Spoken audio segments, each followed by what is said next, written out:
Perhaps we need some outside universal threat to make us recognize this common bound. I occasionally think how quickly our differences worldwide would vanish if we were facing an alien threat from outside this world.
Good evening and welcome to an exciting night on Spaced Out Radio tonight.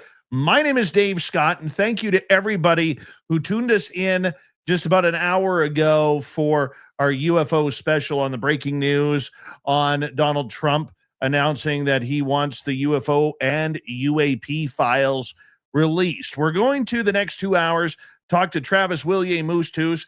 Hour 3 is going to be dedicated to the UFO wizard. No swamp dweller tonight because of it. But first, let us say hello to each and every one of you. Why? Because we love you. We do.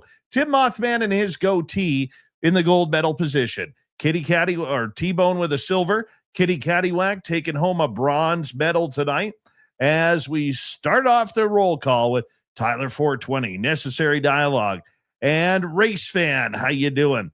Robert Lamoth. Mel WD40 is here, lubing us up for tonight's show because Travis Willier Moostoos says, I'm not finding monsters unless Mel lubes me up.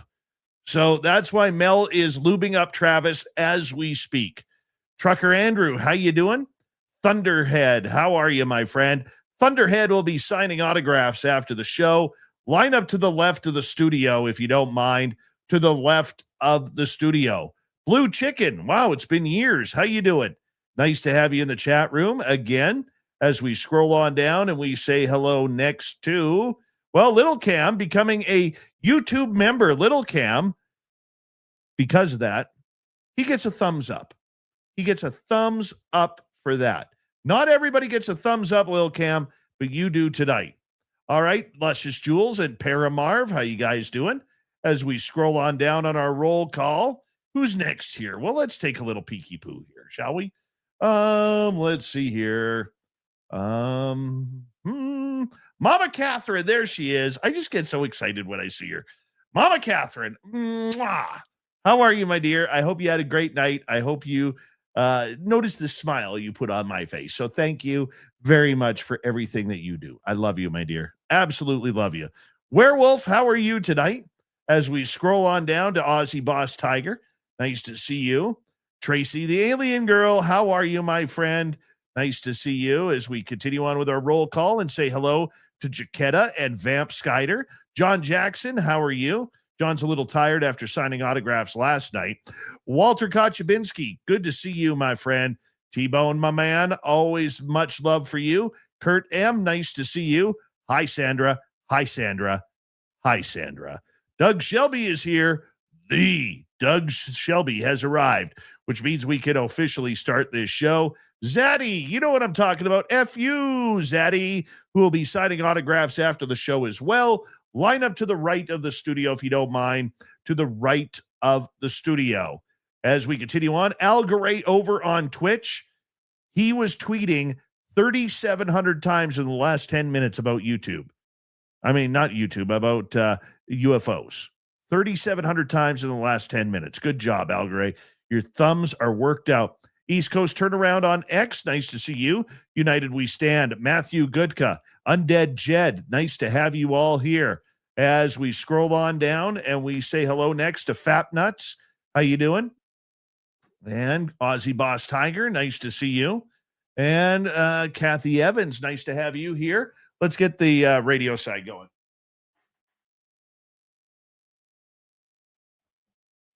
Hello and welcome to the radio and podcast side of Spaced Out Radio tonight.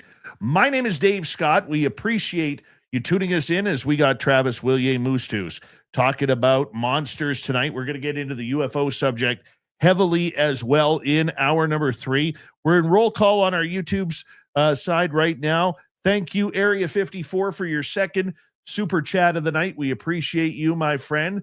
Thank you for the love. And Search and Destroy, how are you? Woo Poo, how you doing? Nice to see you. Boy, the American women were amazing today in the gold medal game against Canada. Good job, Team USA.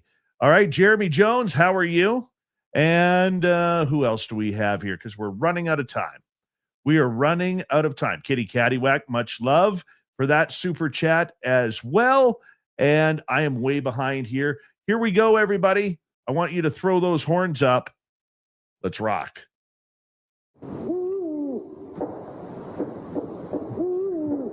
Are you ready to hear your mystic voice of the night? It's time to wake up. He's here. Shush. Be quiet. He's ready for you to listen. Let's point our ears towards the little cabin in the woods, where together, my friends, we own the night.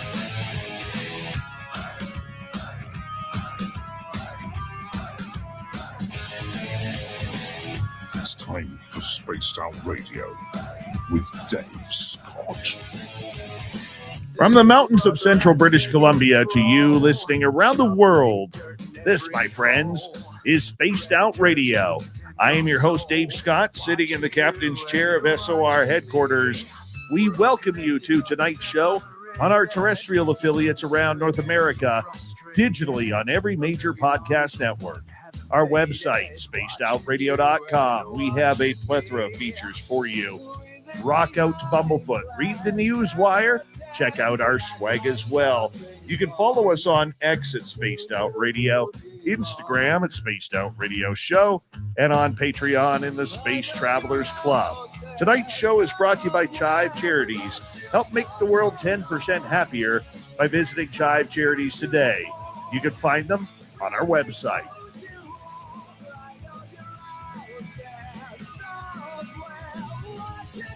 We're going to get into some monster chasing with Travis Willier Moostoos, and momentarily in hour 3, we are going to be all UFOs after the big news of Donald Trump coming on out saying, hey, we want the UFO and UAP research released. Is he going to do it? We'll see how it plays out. It's going to be an amazing show tonight as we prepare for a good friend of this show. And he's always a big, big star. I know you guys love him. It's been a while since we've actually had him on, but Travis Willier Moostoos, to me, is like no other. He is like no other that is out there. Why? Because it's his job to take care of his First Nations people from the legends and monsters that are among them. Travis is a multidisciplinary artist and self-described monster hunter whose work blends imagination, folklore, and raw creative expression. Known for vivid illustrations and storytelling that draw from legends abound, wilderness legends, and personal symbolism, Travis creates art that feels both ancient and modern at the same time. When we bring him on this show, he is the persona of a monster hunter, using it as a creative brand and a metaphor for confronting fears, inner demons, and unknown corners of the human psyche, as well as the spirit and life that is around. Throughout his projects, he has chased down monsters from Dogman to Bigfoot, aliens and UFOs to the spirits that walk among us. And that's why we love it when he comes in to tell his stories. Travis Willier Moostoos, it is great to have you back on Spaced Out Radio, my friend. How are you? Woo! How's it going there, Dave? Good to see you again. It is so good to see you, my friend. How you been? I'm doing great. Hello, everyone. Happy to see everyone out there, and I'm thankful that I could come back and that I was asked to come back and share some more of these stories and clarify anything or help update you on some of the newer things that I've encountered or come across in my time since I've last been on. It's been, like I said, it's been some time. So thanks for Well, having me back. boy, do I have some stories to tell you as well. There we go. I actually, along with my research partner, Tim, had an encounter in the forest of what we believe to be either the W word or the S word that we're not supposed to mention. And it was mimicking a woman's voice and then a man's voice saying, very monotone, help me. I'm over here. Can you help me? I have never, ever in my life, my friend, been that scared and that frightened. Yeah. And I remember saying to Tim, I said, we're not going over there, man. We are not finding that voice because we're in the middle of nowhere in the forest. We know there are no people around because there's one way in and one way out of that spot. And we are in that spot. Yeah. And to hear that voice that was far enough away to hear it, but quiet enough that our microphones could not pick it up. Dude, what do you think that was? That's it's definitely something some dark work right there going on. It seems like a darker realm kind of being because normally if it's creepy voice like that, doing that kind of asking you to approach kind of deal or come closer, that's obviously, red flag there. And then one thing is the light never asks for help like that. So, you know what I mean? The lighter beings, that is the higher realm beings, ultra terrestrials, I should say, never just go and they only bring messages you need to hear kind of deal. So, that's definitely some strangeness going on, and so you guys just backed away and just kind of we let it be for. Yeah, this is what happened. Okay, the voice originally, if we're at high noon, the voice was probably, it sounded like it was about 100 yards away. Okay, at about 4 o'clock, and then it moved up to 3 o'clock. Yeah, and what convinced me that this was not human was at one point it said, help me, I'm over here, I love you. Oh, I'm over here. Yeah. And that was it. I looked at Tim and I said, this is David Politis stuff right here. If we go over there, we're never going to be seen again. We're going to be the mystery. So we stayed around base camp, and I actually put Tim under the Estes method, where I blindfolded him and then put headphones on where he could only hear the radio signal. And we had a bad spirit come through there that was trying to intimidate me. It was dropping F-bombs towards me. And then all of a sudden it says, Dave, like through Tim. Tim's repeating the words, Dave, I know you. And then I said, oh, well, where do you know me from? In your dreams. Oh. And I was like, okay. Yeah. And as this is going on, that woman's voice, which switched to a man right after the I love you, where he was saying, help us, we're over here, help us. It moved from 3 o'clock up to about 11 o'clock. Right. And that's where we decided it was time to go. Yeah. It was time to go at that point. And, in the end, it was safety first. But my question to you about that incident, when you watch on YouTube or TikTok, and I'm pretty sure that it's mostly AI that they're doing this with now, and that's what I hate AI for, okay, is you hear these people or these creatures screaming like they're like a blood-curdling horror movie, like they're being butchered by Jason from Friday the 13th. You know what I'm saying? And they're screaming and yelling and I'm over here, help me, I'm dying, whatever it may be. Is that truthful, or is it monotone like we noticed in the forest. Now, I do know, before I get you to answer, I do know that there have been times when the forest dwellers or the S's or the W's will actually mimic someone's voice that like your friend or your mom or something like that. But define to me whether or not the monotone is more the way it goes. Well, it is a bit of trickery that starts it off. You answered my question was going to be like, did it start swearing at you? Because that was going to be my second, but you did, so like other than that, the whole trickery, and then it's just trying to get a reaction out of you. That's like first thing I take, and I'm like, all right, it's trying to get a reaction. It's acknowledging that it's here or something's here, and be up from this other dimensional space or existence, and whether or not it's it's I guess if you spend more time in there, you'll figure that out soon enough, if it's going to be a harmful one, or if it's and if the space is really like if it's a place that needs to be cleansed, then like you figure it out if it's something that's sent or summoned to attack someone, or if it's like something that's just coming across the area that's lingering, lurking, and just somehow ended up there in that moment of time. But yeah, no, like for you, the voices thing, it was definitely to try to get you to come out there. Is like trying to get you to lure you out, trying to get a reaction, see how you're gonna see if there's gonna be some fear can incite in you.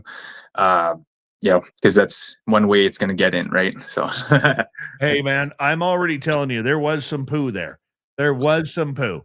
All right. Now I'm joking a little bit, it was intimidating. Okay, because I'd never heard of that. I believe the stories that you have told me in the past.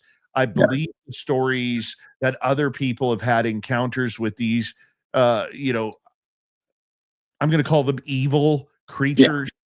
Yeah. Okay. Forgive me if I use the wrong terminology there.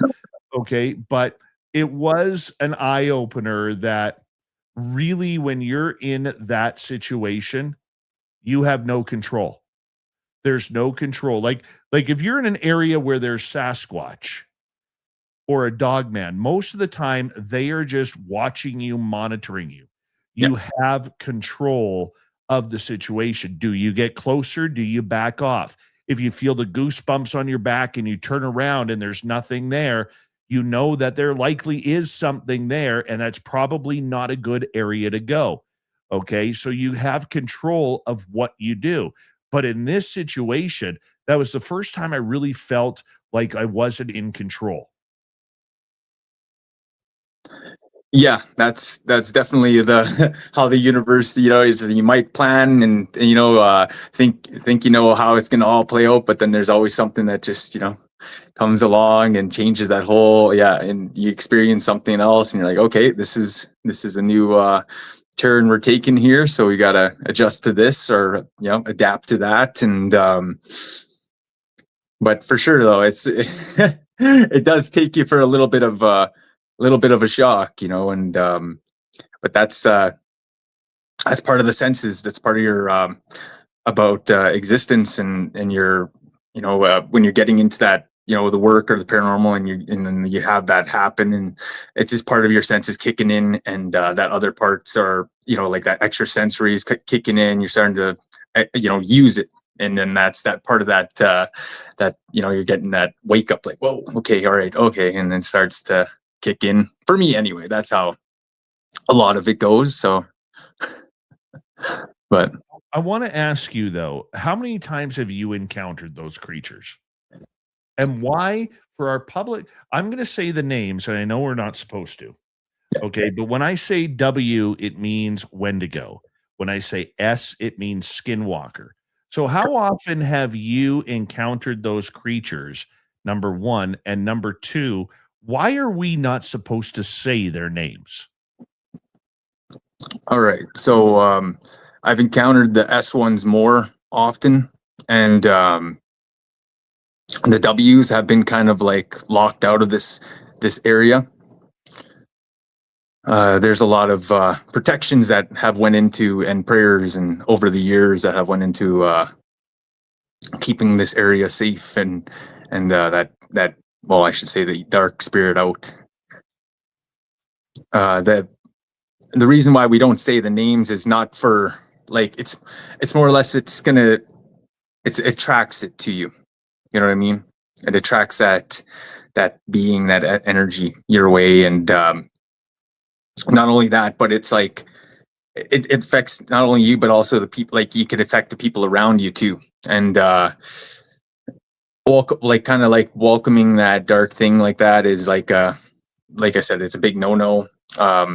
Some people try to, and then they end up getting consumed by the dark thing, and multiple different ways and manipulations that it happens through.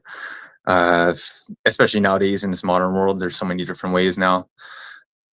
That thing would totally get into somebody, and just once it took over, and like the transformation was complete on that person, and that thing was in this world, it would just totally terrorize and cause chaos amongst the tribes and people all around, whatever it was awakened in, or somehow snuck back in or got through, and like I said, it would just decimate whole tribes, and it would sit there and consume all the people that it encountered. And it had different kind of abilities and things that it would use to like I said, terrorize and totally like annihilate all like whole tribes, and it would be like in a matter of like a night, or depending if it's if it's fighting warriors or hunters, sometimes it'd take a little longer. But then, like I said, if it was at full strength and full transformation, then it was totally like so powerful that it was annihilating the whole tribe. It would take, like I said, it would spend all day there until it ate everybody, kind of deal. And people would often find these. This is the ancient stories, by the way. Like they'd find like campsites or tribe sites that were just massacred, and people were eaten like that, like a whole tribes. And they knew like the bears would never do nothing like that, like, or wolves or anything, like nothing like that would ever happen.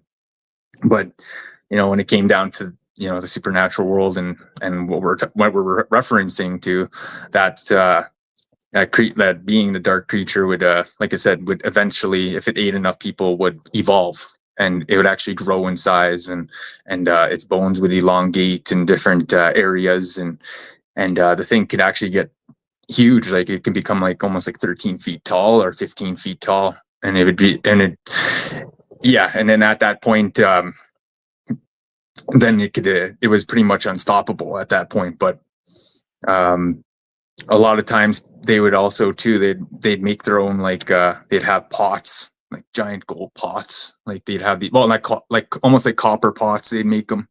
They knew how to make these, like and they're very eerie. Like they weren't like a lot of people said when you try to lift them, you couldn't lift them at all. Like they were so massive and so big, you couldn't, like one person couldn't even lift it. Like they were evil, right? They were like evil. They'd make these evil devices, and they'd cook a whole tribe up in them. And eventually, they're like, if there was more of them, they'd start getting more going, or getting more to come into the world, and different, and there are these, like I said, they're massive, and there's a lot of times that people find these pots just sitting in the forest still, like out in the forest, like these massive giant copper pots, and you can't move them. Like, and you got to get out of there if you do find them or come across them. As people explain, there's like a strange ring that happens too when you're around it, very cold. Feelings, and so. But yeah, like I said, that's a lot of times the people, they don't want to call that thing around, because like it will affect the person's spiritual essence, tie to them, get into them, and eventually take them over. And that's like what happened to a lot of people that came under the possession of such a dark creature or spirit being. I have one more selfish question to ask you. Go ahead.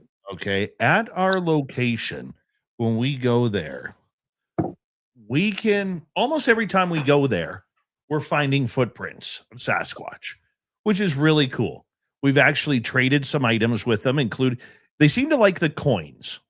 Yeah. Okay. Which is cool. They don't we moved our gifting site. They know where it is because we've seen that one standing right by it. Okay. I never saw it. Tim did, so I'm not taking credit for it. Okay. But we know they know where the gifting site is. They haven't moved anything there yet. But the strange part about our investigations there, we found 2 prints that I don't know what the heck they were, my friend. They were like if you took a goose print or a duck print and multiplied it about the size of a basketball. They were about 90 yards apart. One was way off in the trees. The other one was in kind of a muddy area on a path. But they were about the size of a basketball. Have you ever dealt with any of these creatures that have giant duck-like prints? Well, out here we see a lot of like along our like the swamp areas and along our creeks and rivers, and there's a lot of different type of animals. They always like to go around there. We see a lot of prints over the years. In terms of the, like I said, webbed feet or webbed kind of like a duck foot or something like that. Like, no, I can't recall seeing something like on that. But we do see a lot of tracks. Nothing on that scale though. We do see a lot of duck like tracks and everything, of course, like swans and everything, you name it, right? Cranes and blue heron. But it's like, but that sounds pretty like, intense. Like you said, it's the size of a basketball, right? So that sounds like something else out there, sounds like, some other kind of amphibious creature that could be from the inner earth. Like there's a lot of that down there that I've been told about. A lot of the, they say like like water bears and stuff like that, and different kind of like creatures in the water, and snake people, lizard people and stuff that come from underneath there in the waters. We have like I said, we've had the underwater creature in our lake. I haven't seen a footprint to this day, but like I said, people have said they've seen the creature itself swimming around in our giant lake. But if it did walk on our land, like I said, there would be a reasonable sized print from it. But like I said, that thing is said that it goes underground. It has tunnels underneath there and different kind of lakes and waters and underneath the soils that it goes down to. So we just, like I said, if it's seen, we do our prayers for it or offerings to it. Last time we did it was a few years ago. And then this, like I said, we had a Treaty 8 celebration on the lake and honor all the guardians, and eagle was released out there too. And so, yeah, like there was a lot of, connection to that lake and all these beings and spirit beings. It could be a protector that came through and was just leaving a sign for you in particular, or whoever spotted that print. That could be it as well. There's a lot of open-ended possibilities there for that. But that's pretty cool. I'm happy that you shared that with me about the track being next to the lake. And no, I don't know what the heck it was, bud. I've never seen anything like that. And all I'm thinking is, if there is some giant duck out there, I don't hunt ducks. Okay. Like I like ducks. I don't hunt ducks. I don't eat ducks. I just want to make sure that it's not going to look at me as food, because a footprint that size for a duck, it has to be at least 6-7 feet tall, I would think. But that's about it. Travis, we're already through the first half hour of the show. Hard to believe. We're cruising here. Absolutely cruising. But that's what happens when we have a great guest like Travis Willier Moostoos on Spaced Out Radio. He is from the Cree Nation, just north of Edmonton, Alberta, Canada. And we love it when he's on this show. We'll be right back, everybody. We're going to get into some monster talk with Travis when we return.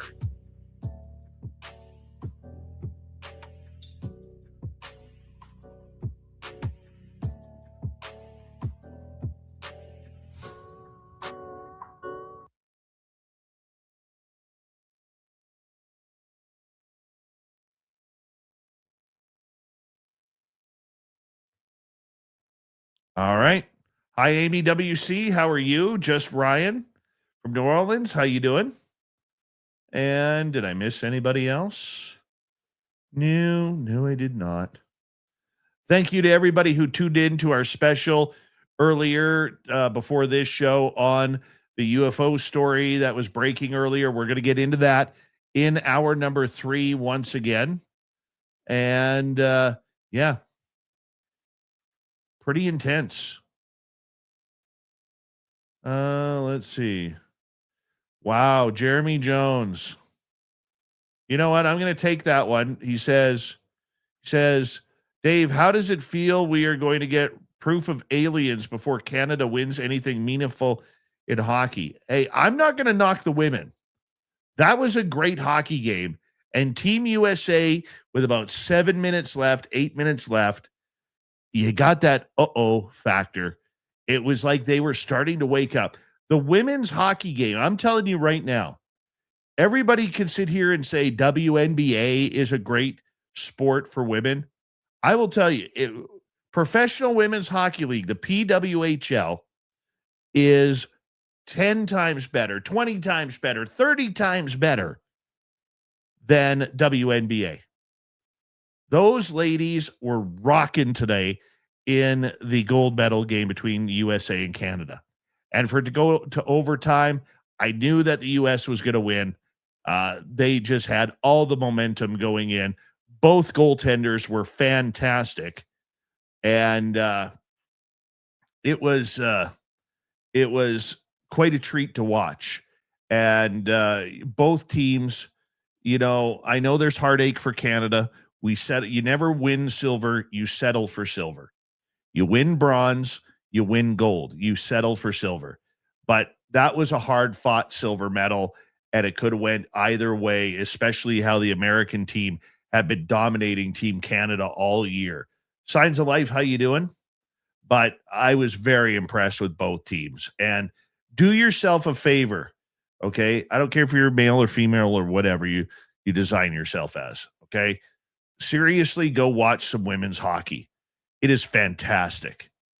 It is absolutely amazing watching these ladies play. It's well worth the money, or if you're watching on TV, it's well worth the watch. Go do it.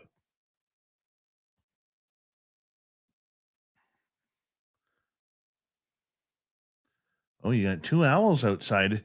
Nice. Nice.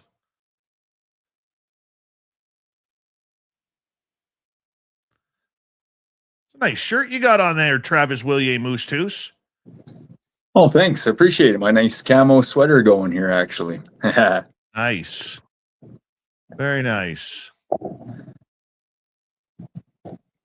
We got about 2 minutes here, buddy. Right on, right on. Did you enjoy those awesome videos I sent you? I did. I appreciate that. Those are good moments there. Good captures. I was going through some of my photos because I have a new project that I'm working on here called Haunted 108. And I was going through some of my ghost photos that I have on that I'm putting together for videos. And, you know, I didn't realize, you know, when you sit back, it's like, hey, look at that. I caught a ghost photo. Great. But when you just sit back and analyze it and realize how amazing it is when you capture something like that, it's pretty cool. I'm not good with video, but definitely the few pictures that I have captured ghosts on, it's been pretty awesome. Yeah, those what do you call it there? The house security cams, those like the door cams are pretty good at capturing those. And like I've been seeing like my like people sending to me images and videos of stuff flying around their houses and things, and they're not home. And I'm like, oh, that is cool. Look at that, right? Like someone came to visit and different things. And even there's one they're holding a cat. Whoever's visiting. Yeah. Travis, hold on right there. Want to say a big thank you to Area 54 ×2, Benno, Kitty Caddywhack, Kim Jellin, T-Bone ×2, Walter, and Creepy Pasta for the great super chats tonight from earlier on and from this show here. I really appreciate your love and support of Spaced Out Radio and what we do. Do me a favor. Make sure after the show you leave a comment. Let me know what you think of the stories Travis is going to be sharing. And our store is always open at spacedoutradio.com. We do not have ugly swag, people. Here we go in 3 seconds.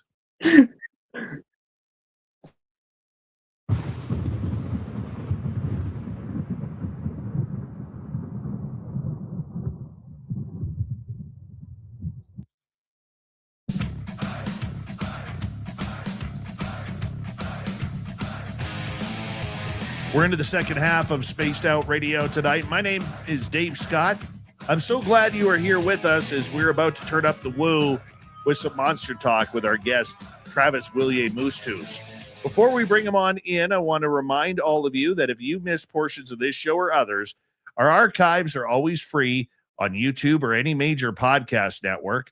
Our website, spacedoutradio.com, we have a plethora of features for you. Rock out to Bumblefoot, read the news wire, check out our swag as well. Follow us on X at Spaced Out Radio, Instagram at Spaced Out Radio Show, and on Patreon in the Space Travelers Club. And I'd also like it if you guys check out my new project, Haunted 108.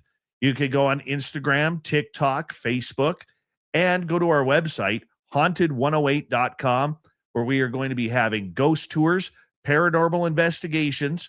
We are going to be doing movie nights, even a bed and breakfast. If you want to check it on out, haunted108.com if you're traveling through my area. So make sure you check out our website. Let's go to Travis Willier Moostoos, who is here hanging on out. And Travis, I made the mistake because I was so excited to have you on tonight and jump right into the monster talk. I forgot to actually get you to tell people that you are somebody who is of First Nations descent, Indigenous background. You're of the Cree Nation, and you're somebody who has chosen the path to protect your people with hunting monsters. How did you become this? How did you, not the person, because obviously you were born that way, but how did you become a monster hunter? Actually, yeah, it was just part of my life, like my heritage, my family tree, like I said, my ancestors, everybody that was the knowledge was passed down through to, and my community itself. We were, like I said, I was involved in a lot of the ceremonial teachings and a lot of the ceremonial practices that happened in the area. And my uncle was I should say my aunties and uncles were well-renowned spiritual, native spiritual people that were, like I said, they were healers. And like I said, my uncle did a lot of work across the lands, and a lot of people traveled to help, like for help from him when he was alive. And yeah, like I said, my uncles and my aunties and like I said, my family was just a big part in a lot of the traditional medicines and I should say teachings of the lands out here in northern Alberta, Canada. And my great-great-great-great-grandfather, Headman Moostoos, was one of the signers for the Treaty 8. And he, like I said, he was known in the area as the W Slayer, pretty much. Like he was known for killing them and hunting them.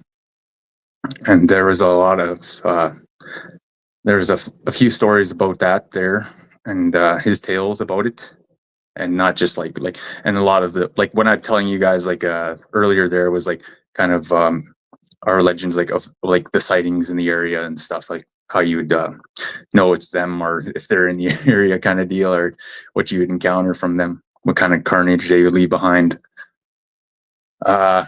Yeah, my teachings and my understanding and spiritual ceremonies had kind of put me in that position.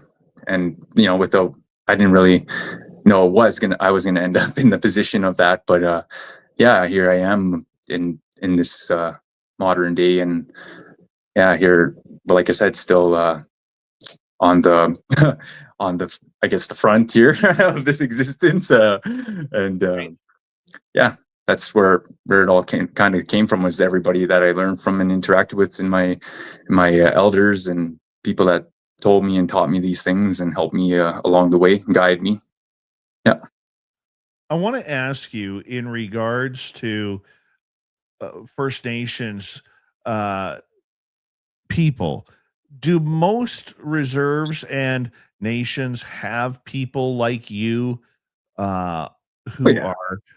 are considered the protectors of? I'll use the term monster hunter because I don't know if there's a better term for it. But do most nations have that?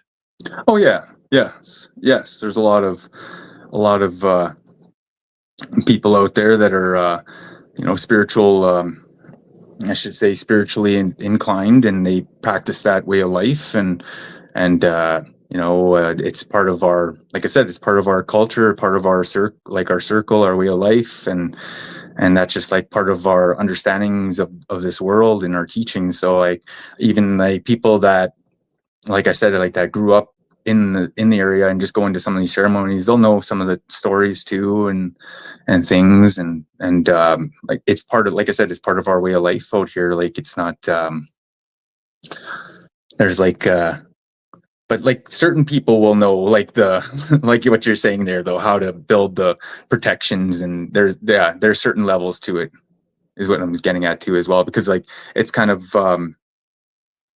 I should say, it's the universe kind of brings you these knowledge, like this knowledge or the teachings of it, for that reason, right? For you to be there to do that. And then other people are, they're meant to be healers, or they're there for their what they do in in this world, is what I'm also getting at as well, right? But we never really know, right? And I never really knew, and until, like I said, people started to actually ask me to come forward and help them investigate, or to help clear things, or help pray, or do I should say, like, cleansing of houses and or areas, But yeah, and coming to me for the UFOs and like extraterrestrials knowledge, and like sharing with me, like the elders would share with me these stories of the star nations and star people, and the ones amongst us here as well, and that have been here.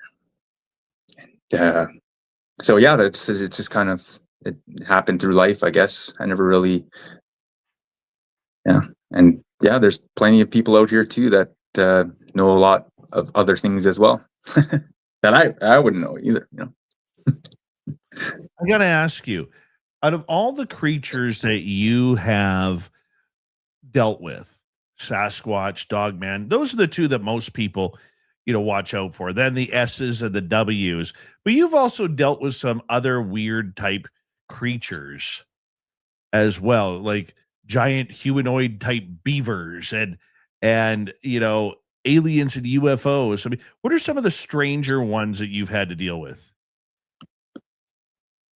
Yeah. When you say like interesting creatures, like some of them can even be formed, like they almost look like ancient, like the ancient bear styles, like bear creatures, and those will like appear as like spirit forms, and they actually look a lot more fierce than we even can imagine, like with our displays and our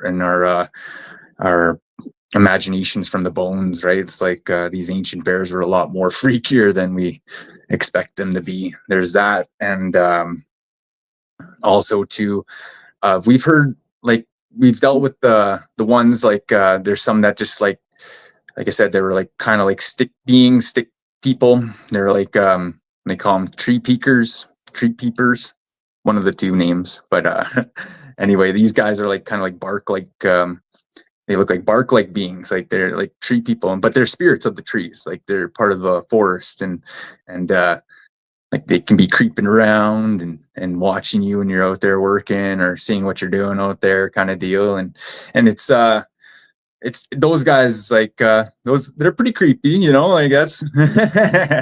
they're pretty funny. You know, then you got almost like the Wile E. Coyote,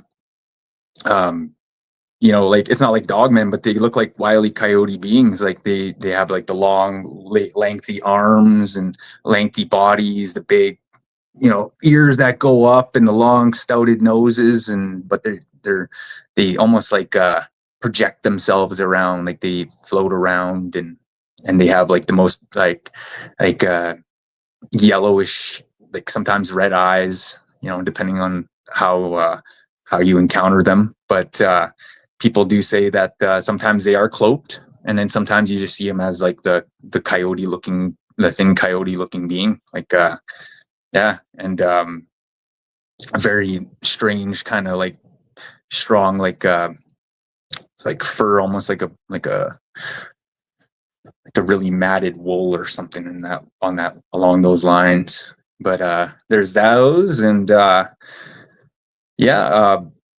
for, like I said, on the spiritual realm, there's been so many different kind of like beings, even like beings, like I said, people will create them and make them, or like dark forces will make things, like structures, different kind of like anchors that hang in our spiritual realms, and you have to destroy them or take care of them or banish them in certain ways, and to break that hold over the land or the people that are under its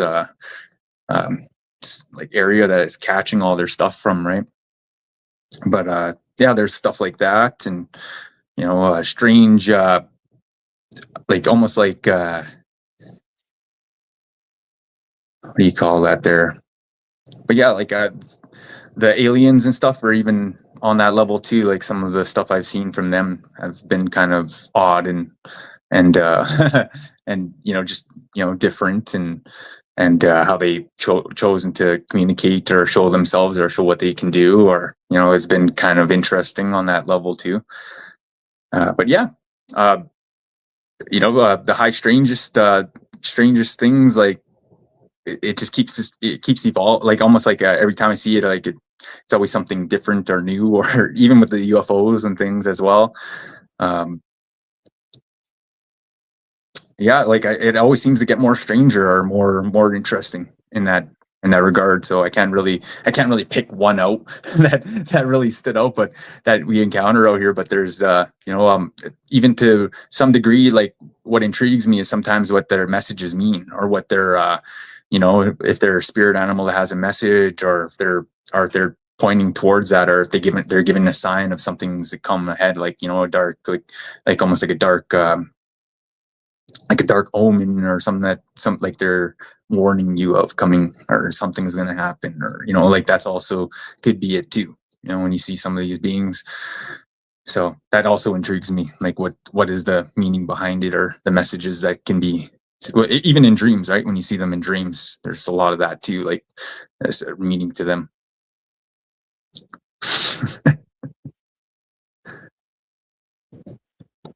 Oh, are you muted? Am I muted? No, that would be me. I apologize. Okay, thank you. Who's your favorite creature to hunt down? My favorite creatures. Lately, I've been just like, I've been taking a break from, like, I took about a 3-month break. I was told, like, I was given a message that I was supposed to just take a break from all so it was like November was like kind of like my last little time I was doing investigations in UFOs. Those are my favorite, because they're always like, you know, I always enjoy that when you get to have that moment with the universe and see that, and it's just like, you know, like that connection between you know, this earth and the universe and beyond, right, is always it's one of those moments that just stay with you. And but as for the time I took, like I took a few months off, just like like everything, filming and making videos online, and yeah, it was funny. And then I was like, maybe it's time I start to do that again, come back. And then you guys contacted me. So it worked out just, just as it was meant to be. So why did you take a break? Just a mental break to kind of clear the energy and clear the spirits out? It was almost like it was kind of like with the seasons, like it kind of, as the snow started to fall, I just let that all, like I said, I let it all rest, and I just kind of let that all clear out, and everything was just, like I said, I let it be at peace for, a little while there. I just, I even took a break from just, like I said, a mental break, just to hang out and enjoy the moment of just existence. And then I was like, okay, yeah, it's time to get back in and start pursuing that, like doing the work again for this paranormal work and activities, and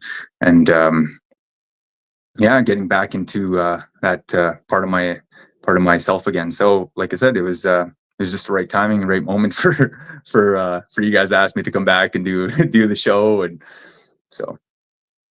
Well, that's good. That's good. Yeah. So you're warming yourself up for when springtime actually comes, the snow finally melts, and then the monsters come out to play. Is there usually a lot of monster activity in wintertime, especially in snowy areas? Yeah. That's like, that's one of the darker times, of the year, and that can lead to people, like, especially like if you're the hunger's there, and like people that, like in the ancient times, like people would get like there'd be like that hunger might set in for the tribe if they didn't hunt enough throughout the season to survive throughout the winter, and that sometimes would leave them a little bit more susceptible to that darker spirit that would end up taking somebody over and making them, cannibalistic, or like the greed would sink in so bad that they like, there was like, people that would eat the whole tribe's food, and then they'd be like, this hunger would take them over so much that they'd start eating themselves. Like, it was so like they were like, it was not like you're eating to satisfy your hunger. They were just eating to eat because that spirit was just took them over, and they were like lost it kind of deal. And like I said, they'd eat sometimes their whole arms off of their, like they'd break down to the bone, all the meat off their arms and lips, and yeah, and that's like part of that transformation that's happening to them. But yeah,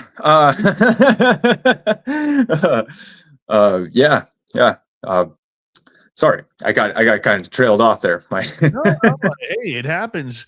You're the guest. You're allowed to, but the fact is, I guess during winter, when it is darker, more people suffer from depression. More people feel that they're getting a little bit homebound sick for being stuck inside. People like the outdoors. They like looking at the stars. They like driving. They like doing things that brighten their day. As the days start to get longer, do we see more activity starting within the forests? Oh yeah, definitely. With all of that, like each season, it has there's its own energy and its own, I should say, like its own life to it. With the spring and the energy coming back, everything's starting to have it's reawakening again, right? Rejuvenating itself.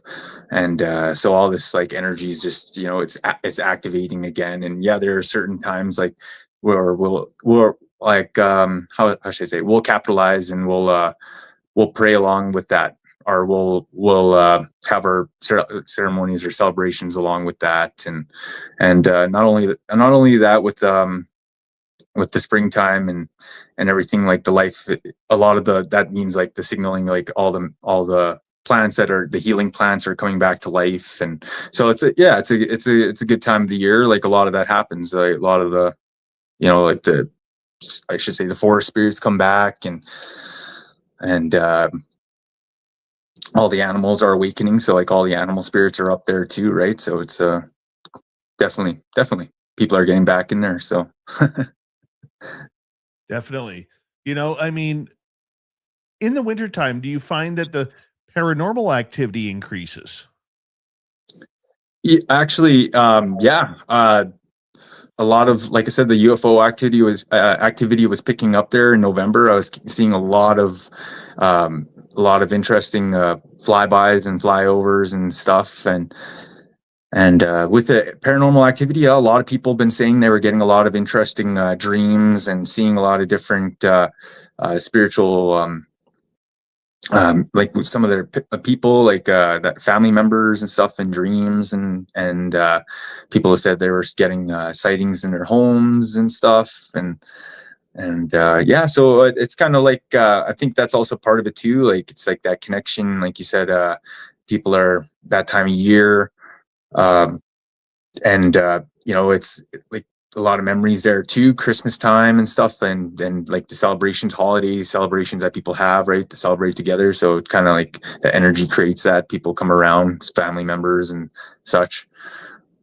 So yeah, and also too, not only that, but like certain type of work areas open up out here in the north, like fish plants and things like. And my buddy was sending me videos, and there was a haunted fish plant, and they're making noise in the back, and yeah, it was kind of funny. Like all the workers know of it too. Like they're like, oh yeah, look at they're doing it again. Like, and then buddy actually had a cool video of it and showed me it on his phone, and I was like, all right, that's pretty cool. Like he's like, yeah, that was like at 2 a.m. He was videoing it and stuff. So so that's something else too, right? So yeah, I think it's like all across, like all year round.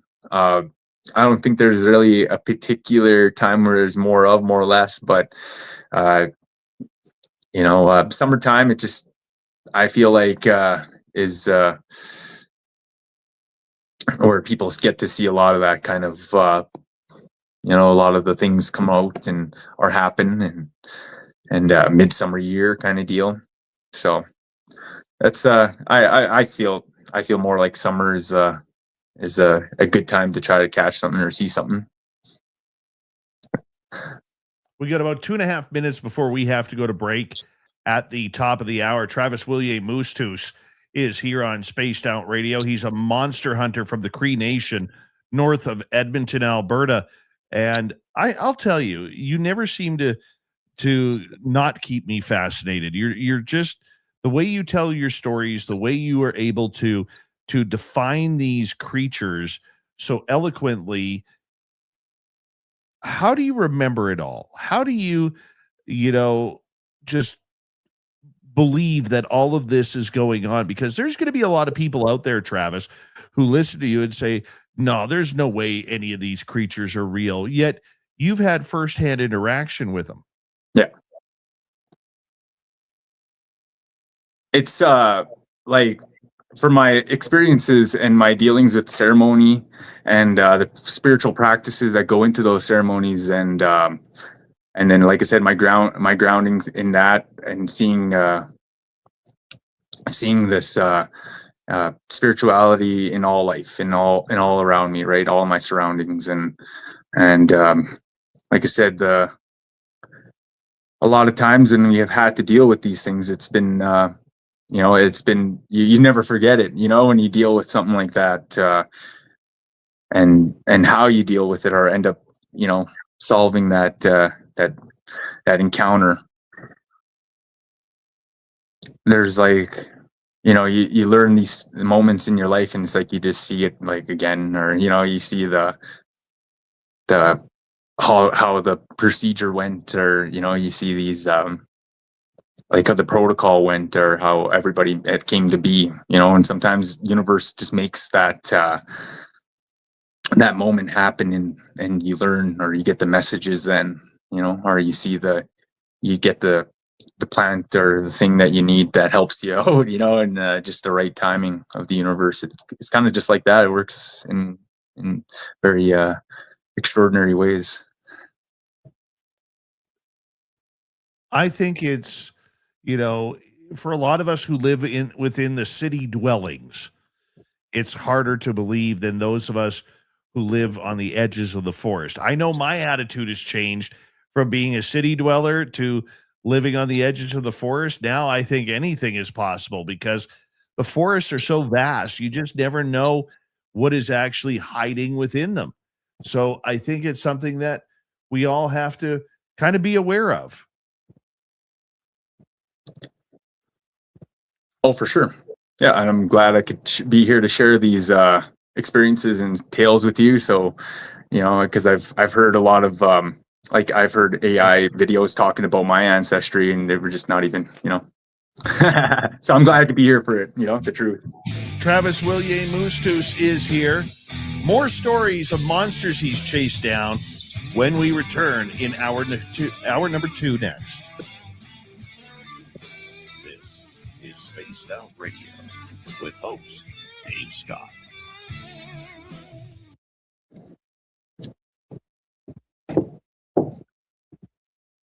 Woo! Tell me right about on, Dave. All right, buddy. I'm going to put you back in the green room. We've got about 5.5 minutes here, okay?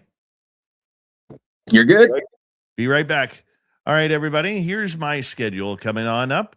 And let's make sure that maybe you could join me in one of those places, except Vegas. I got to change that. We're not going to Vegas in May. It will happen, just not.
back.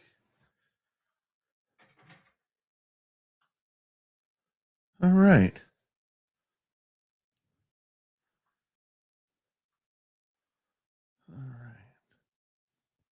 Free Your Mind, how are you? Thanks for coming on in.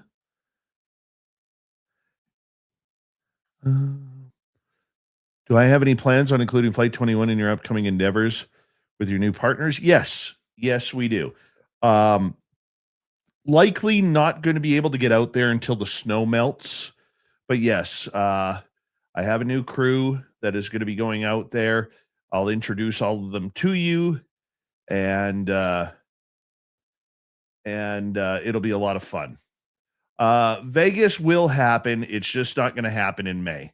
The weekend we planned it was Memorial Day weekend, and the hotels shot up their pricing for hotels. And it, to be honest with you, with the Canadian dollar the way it is, it just wasn't affordable for me and Merle. So we will be getting there. We just don't know when yet, but keep your eyes open. We'll let you know. Thank you tonight to Area 54 ×2. Benno, Kim, T-Bone ×2, Kitty Caddywhack, Walter, and Creepy Pasta for the super chats tonight. And we're going to get going here right now.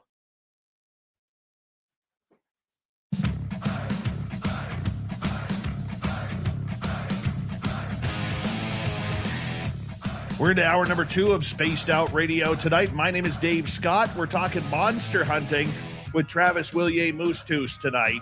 And I love it when he's on. It's so much fun when he is a guest. All right. Hello to everyone listening in on our terrestrial affiliates around North America, digitally on every major podcast network.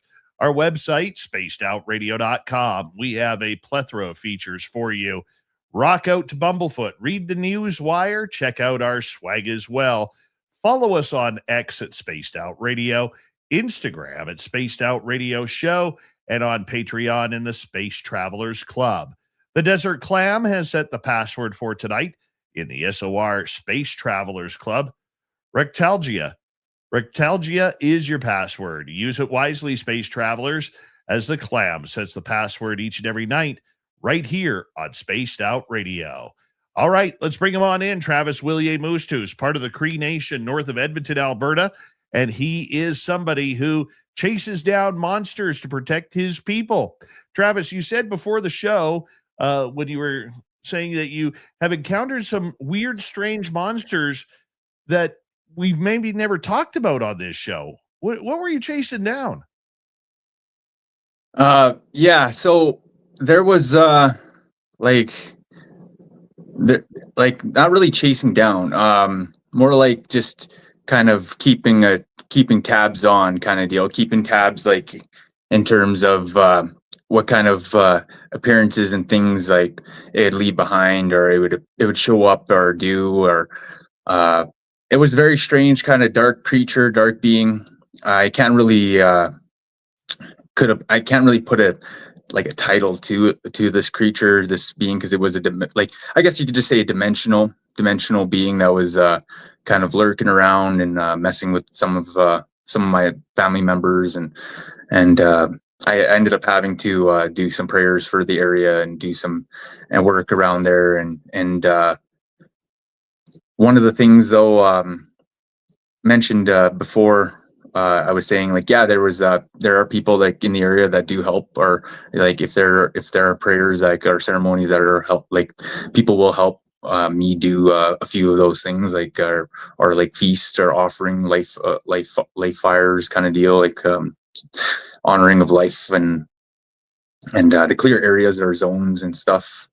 In terms of the creatures being found or hunted down lately, people have been just saying large dogs have been going missing, and it's alongside the coast of our lake, so it's been just kind of lurking in the woods, hasn't really been making a presence in terms of sightings wise, but for that one, that's another one that's been just kind of lurking around in the area, just taking these the dogs, I should say, and so we're just waiting to see if it's a bear, but it was taking dogs during the winter now, like, and so I was like, okay, all right, definitely something going on there. And there hasn't been any wild coyote packs or anything like that too much in the area, like in that part of there, like I should say the forest or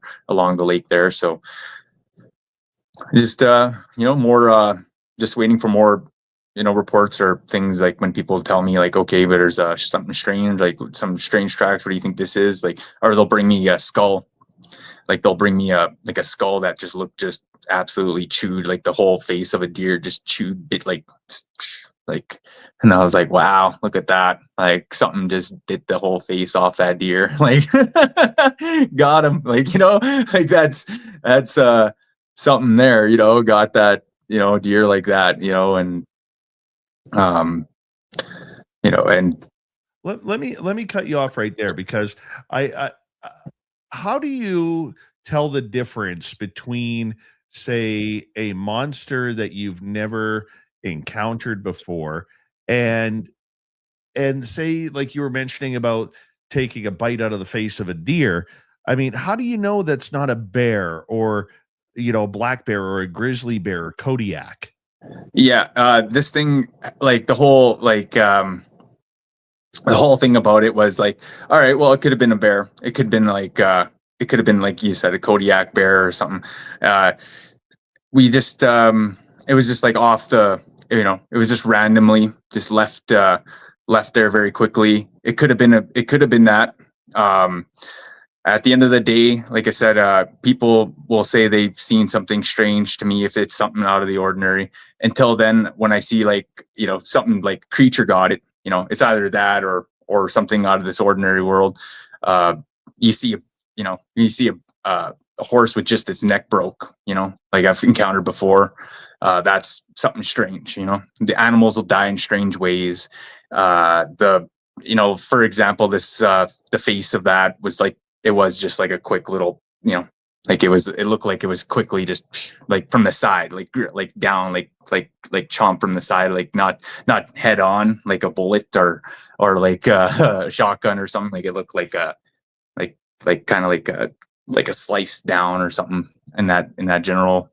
But you will see signs of that, or just like how the animals would leave tracks or sorry, like just the animal, like the corpses and stuff, like how they would leave them, or how they would like deal with a dead animal like that. It's just it will look different. And sometimes but at the end of the day, with that, like I said, it's just in that area, around the area, just a few little things. I'm not really like on the pursuit. I'm just waiting to see more. It's just kind of like as more comes up, I'm just kind of keeping an eye on certain parts of the area. If there is bear sightings, there has been, like, I'm not saying there's not, like there isn't bears out here. There is quite a few bears, and as for them attacking dogs and stuff, we haven't really had any reports of the bears attacking dogs, but yeah, they probably are, going after a deer or something like that. It could be that, but during the winter when they're hibernating, and the dogs are still going missing and stuff. So I'm just kind of wondering, like, what is taking them out, or, in that regard, right? Spirituality wise, like I said, prayers for certain areas, and people asked me for,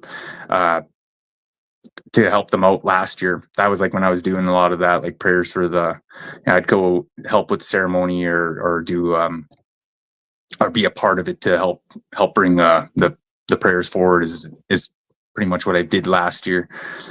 Aside from all the other work that I was doing in terms of the residential schools and things like that, right? Like that work, and that was part of that too, right? So I'm just saying, like I was doing a lot of that as well last year, and so.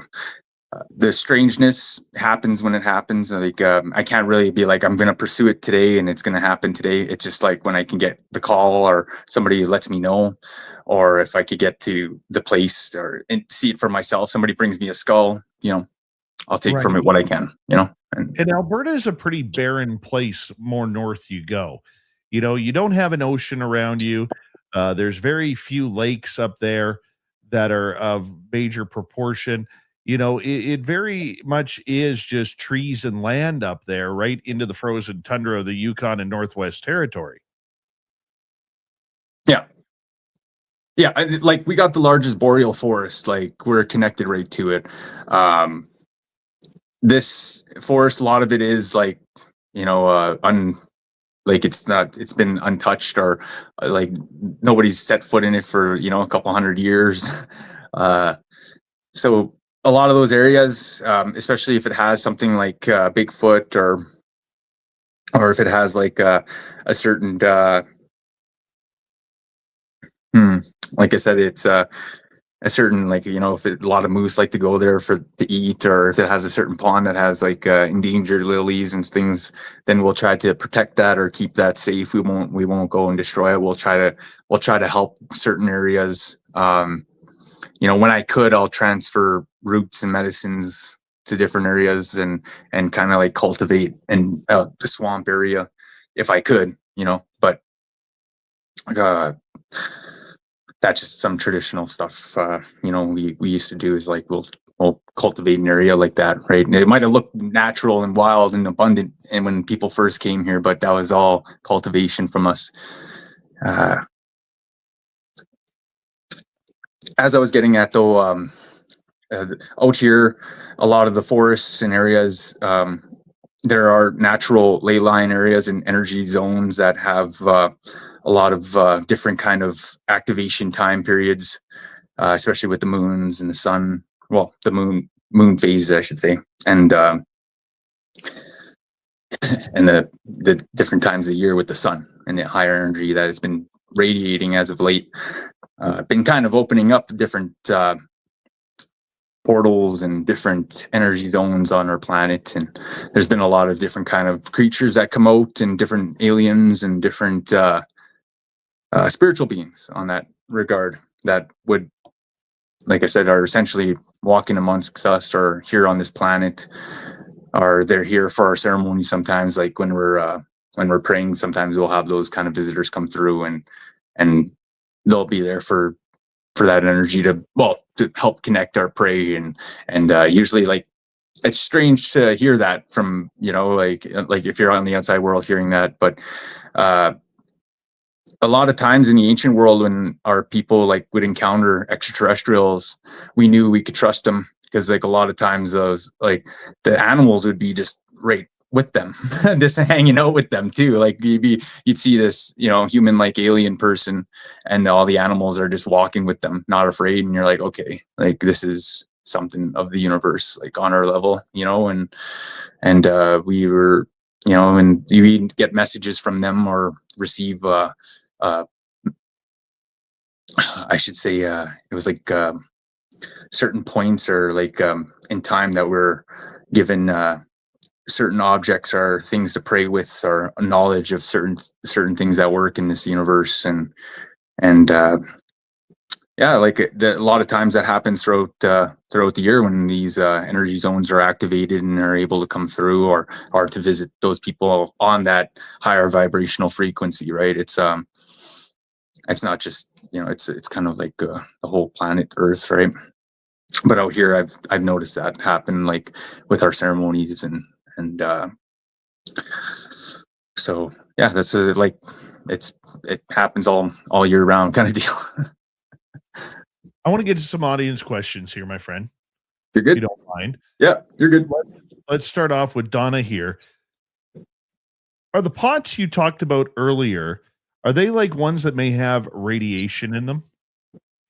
They were like old cauldron, you know, those black cauldron pots. Yes. but they were like very like when you see them, they're not perfect round, like they're like kind of like pressed, like they pressed that copper or that metal like that, like they're kind of like, but it's like all, it's so heavy when you try to lift it, like that's what I was told, and no one could lift it when they come across it, right? It was so massive and huge, or like they would want to take it, right? But nobody could, because there's some sort of spiritual aspect to it that would not allow them to pick that up or move it even when they tried. It's like, so they have no choice but to leave it right in that woods or get away from there as fast as they can. But yeah, it's usually like the hunters that will find it out in the woods alone, or people like that will come across that object out there. So, and my advice is to leave it alone. Don't try to bring it anywhere or take it.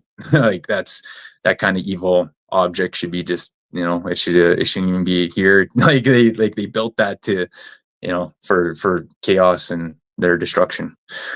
But yeah.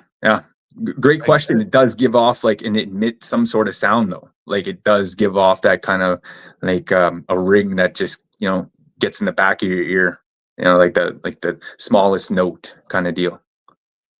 Let's go to Donna again with a follow-up. Travis, have you had any recent spiritual experiences you would like to share? Yeah, there's been quite a few. Spiritual experiences in terms of extraterrestrials and their presence here, and just kind of like the sightings, like the flyovers have been just getting so unique in their own ways. Like the one video I sent to Dave Scott was of two red ships flying, they flew up from the trees, and they were just just kind of floating in the sky above the tree line, and it's clear, you could just see it clear as the stars in the sky, but it's just those two red ships. And then they flew off, and yeah, that was a pretty intense sighting, and I always wanted to see different color, and I always did want to see if there would be multiple like that. And well, it did happen. So, I was once again in shock and awe. Well, it's more in awe than shock, but yeah, it was whoa, this is great. In terms of spiritual practices and teachings, like I said, it's always a learning experience with every year, with every cycle of the year. I always seem to come across new knowledge that helps helps me in my journey in life, and yeah, I can't say there has been just one experience that stood out, but other than that, those awesome flyovers that were just right, that I always thought would be just amazing to see. And it was I was whoa, that was worth a moment in the universe there for that. And I've been to a bunch of different things that have happened recently, and we'll talk more about that later in time though. Let's go to Doug here. So we got about 6 minutes to go before we go to break. Travis Willier Moostoos, our guest here on Spaced Out Radio. The Doug Shelby is asking, hey, Travis, if you or someone else from the people have trouble with the W's or the S's, do you all have a shaman or leader to help you? Yeah, there's a lot of us knowledge keepers and knowledge practitioners out there that end up, if we need help from one another, we'll contact each other. There are, like I said, it's part of our cultural belief, our tribal ways, and part of our knowledge. And a lot of times, it's common that we'll seek each other out for that help, or to participate in certain ceremonies to bring forward that healing energy, or connect with the ancestors and bring forward that kind of energy level. There's like I said, it's common. Yeah, it's very common. So out here, I know quite a few people that I would go to and when I need it, and not only that, but also too on spiritual level, out there worldly, I've also made a lot of friends that were able to actually meet me spiritual realm and helped me out there. And this is like different cultures and people all over the world that were able to meet on that astral level or the projection level, and we were able to I should say cleanse a lot of things around the world, or different kind of aspects of this reality dimensionally, and yeah, we encountered a lot of things on that plane as well too. So not just only my shamans and people that help me with our cultural aspect of this world, but also I've met a lot of friends that help me with just like our dimensional existence as well, just because they were on that higher frequency as well, just in their daily life, living that way and proceeding with that I should say that vibrational level and this existence, space and time, universe. All right, let's move on to another one. Let's go to Paul here, who is asking, do you think that as they grow, they need more energy? Yeah. I'm assuming this is about the W's and the S's. Yeah, they essentially that's like part of it. They harness that life force from those people they eat, and they end up essentially that evil grows in them, and like that can lead to that transformation, and they're able to, like, their bones are able to enlarge, and different things start to transform on them. And sometimes like the creature or being will end up making different looking style, like transformations. It's some of them have like horns and stuff on their head, and some of them have like wings, and some of them have like different kind of elongated claws and protruding elbow spikes, and different kind of like large jawed, and like sometimes there's even a double mouth, like, and they just have like the large teeth that end up coming out spiky like teeth, like thin, like a like those underwater fish, like that, like the deep fish that have those long teeth, kind of like that, like just needle like precisions, and same thing with their claws, like super razor sharp, to the point where people be just sliced in half, like sword almost, like they were. It was yeah, like tear people right apart instantly, and they're like that part of that bone that grows like within their skull. It allows them to scream so loud that like your ears and your eyes will bleed. Like you're just like a sonar. You're just like stuck. You can't do nothing. You start throwing up blood and coughing blood, or you're just stuck there. And people like talk about like how the warriors would be just standing there waiting, and that thing would just walk up and just slice their head off, and walk through 8 warriors and keep going like right to the tribe. Like they couldn't stop it. Like so there's yeah. And then like and the thing gets larger. It starts to grow taller, and that was yeah, that was that thing. That is that one's the rough tail. That's the one where it ends up getting so big that it becomes immortal. Like it reaches its final stage, and it has wings, and the thing's like almost 20 feet tall, 30 feet, depending on like when the stories say, they say it was the size of a teepee, and then by the time its full transformation happened, it was tall as the treetops of the spruces.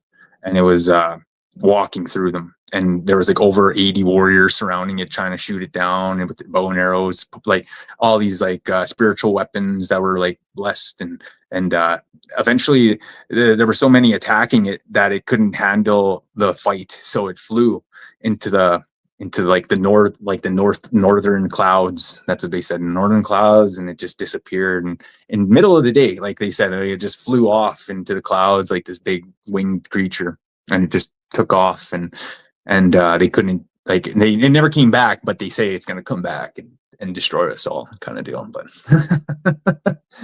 I'm still waiting, I guess. Right?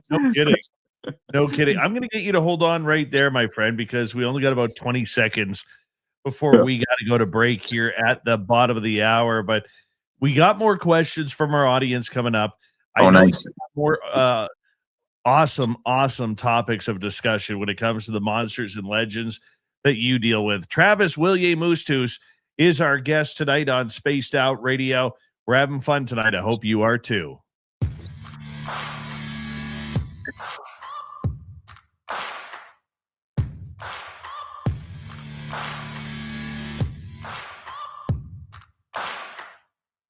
You're listening to Spaced Out Radio with your host, Dave Scott.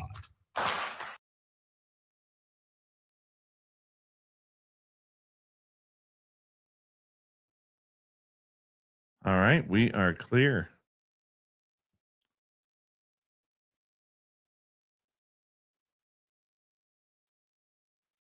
There we go. Excuse me.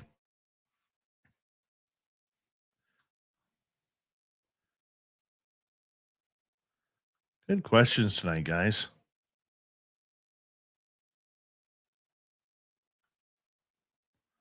All right.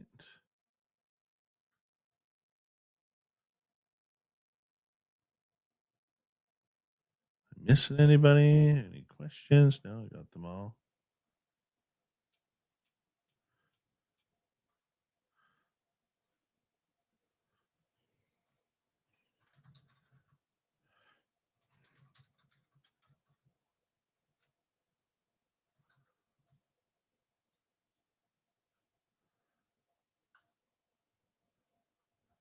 Go here.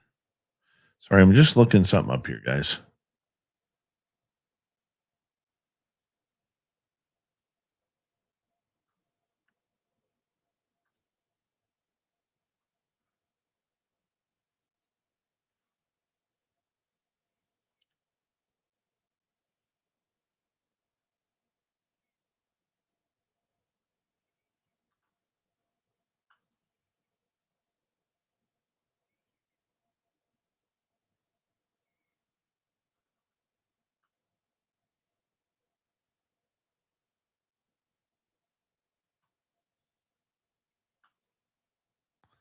There we go.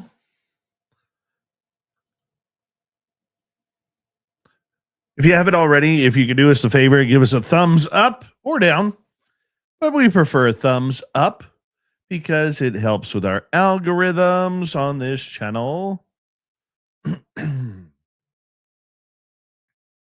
Thank you, Search and Destroy. This is the best chat room for the paranormal ever. I agree.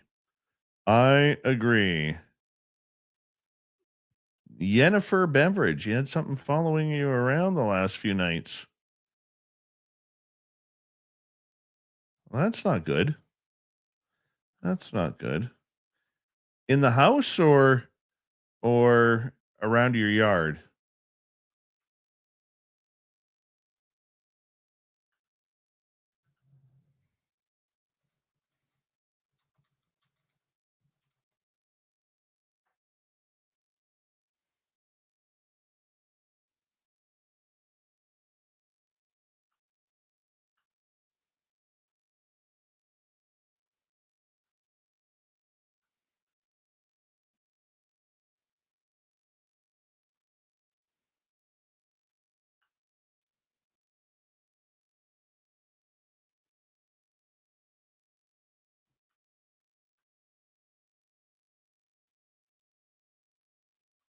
See if she's answered yet.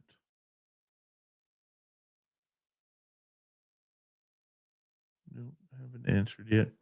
I'm waiting for her answer. About 90 seconds.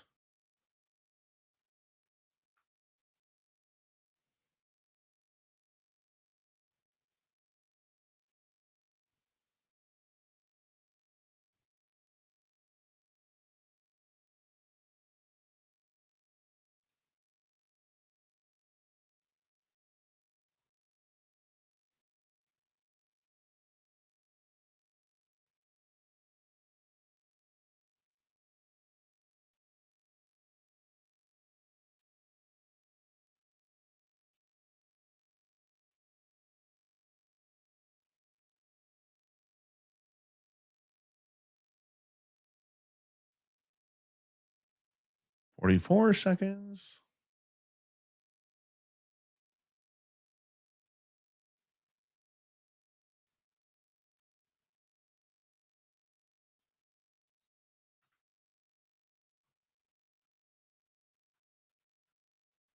There he is. Let's bring the big guy back in. You don't get that sexy unless your name is Travis Willier Moostoos. Right there. That's too much there. Right. That's funny. Here we go in 4 seconds, buddy. That's good.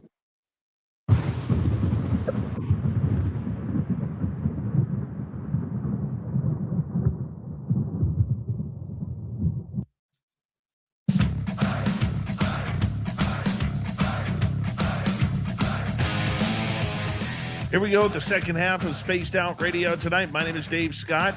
We bring in our guest, Travis Willier Moostoos, as we talk monsters tonight until the top of the hour. Let's get right to it, shall we?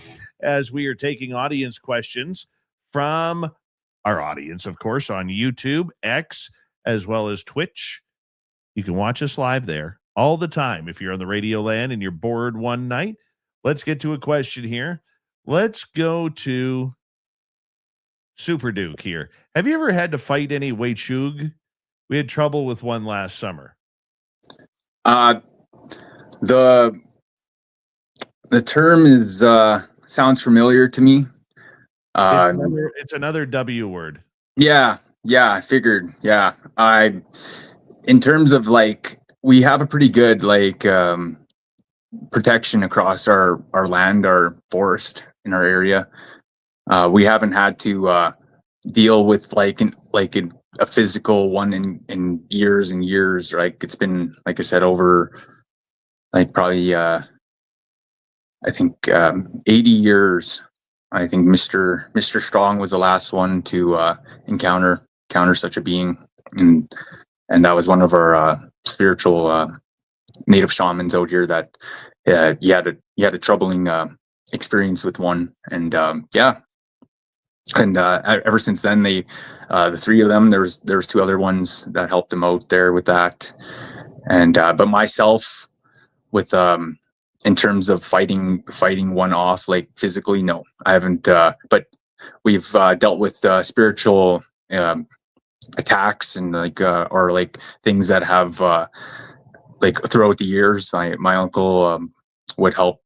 I should say, with clearing of those, or when you say if they're like within the house, or like they got into a home to try to like fester into someone, my uncle would go there and clear the house, and sometimes they'd, like I said, they're fierce beings, and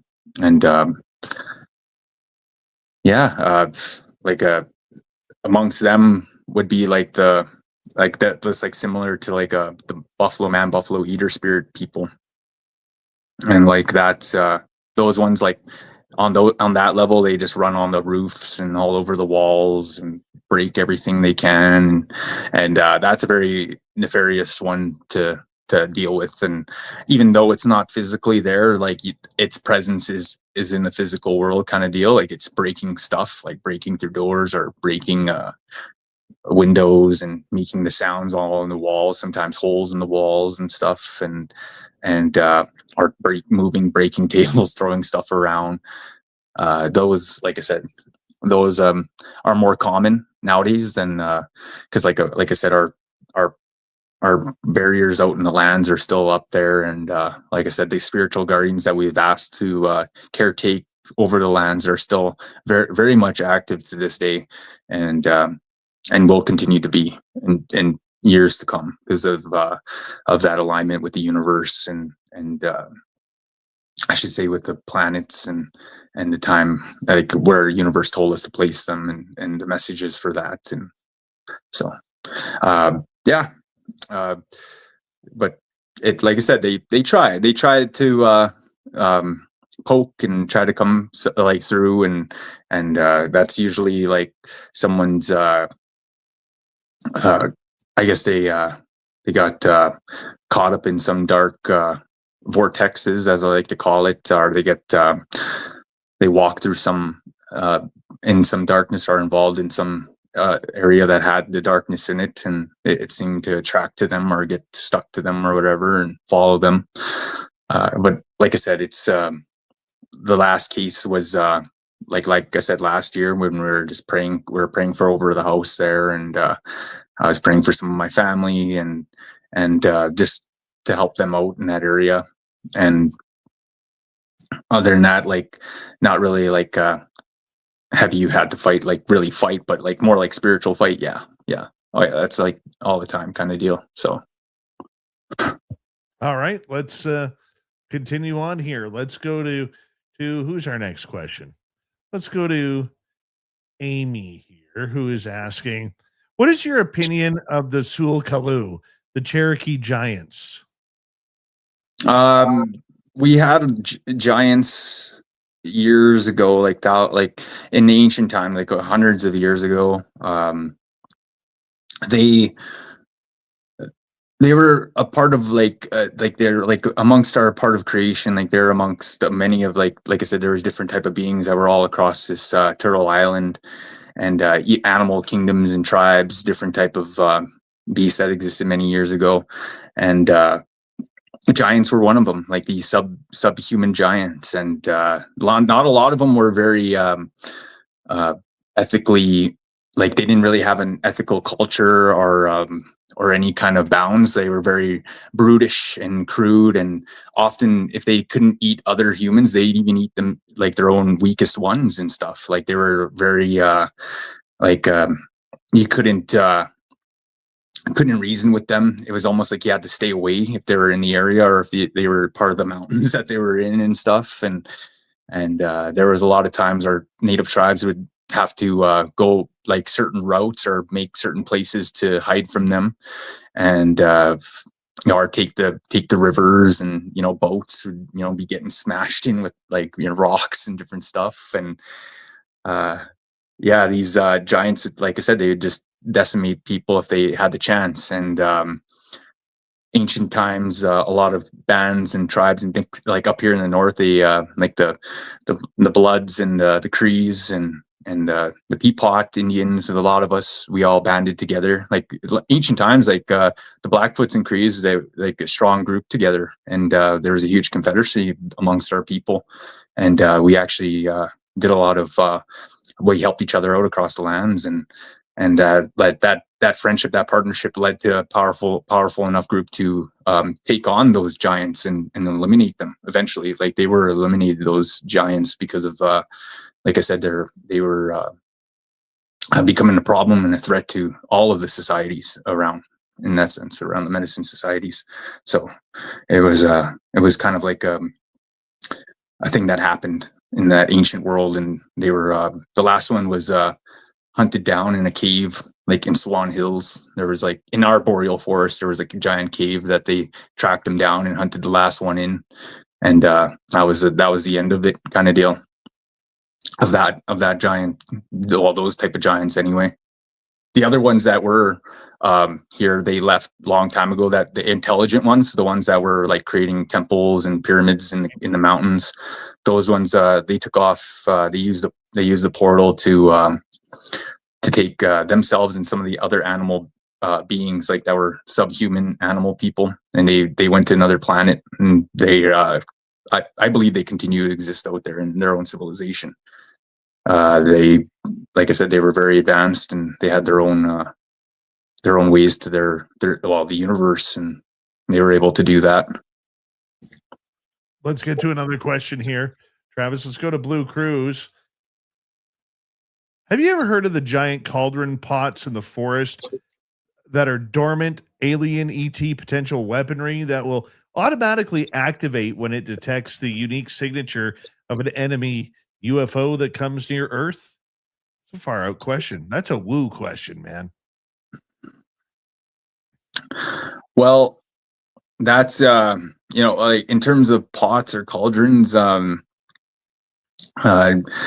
not really in that sense. I haven't heard of the giant cauldron pots in the forest, like that are ET weaponry. I haven't heard of that one, but like I said, the pots that I've heard about are pertaining to the evil ones in their their creations from their evil world for our destruction kind of deal, like, and they're spiritually entwined to them, kind of just as weighted as them, like just as heavy, and in that kind of regard.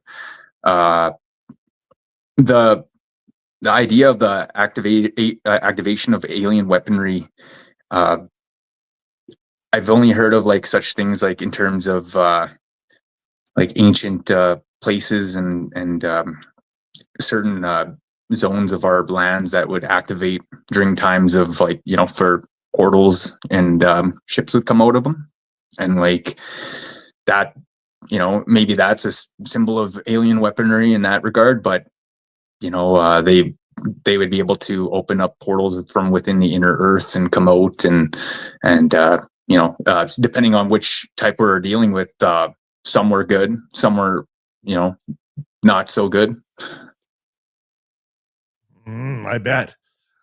All right, let's go to Paul here, who is asking, what is the weirdest thing you've ever seen?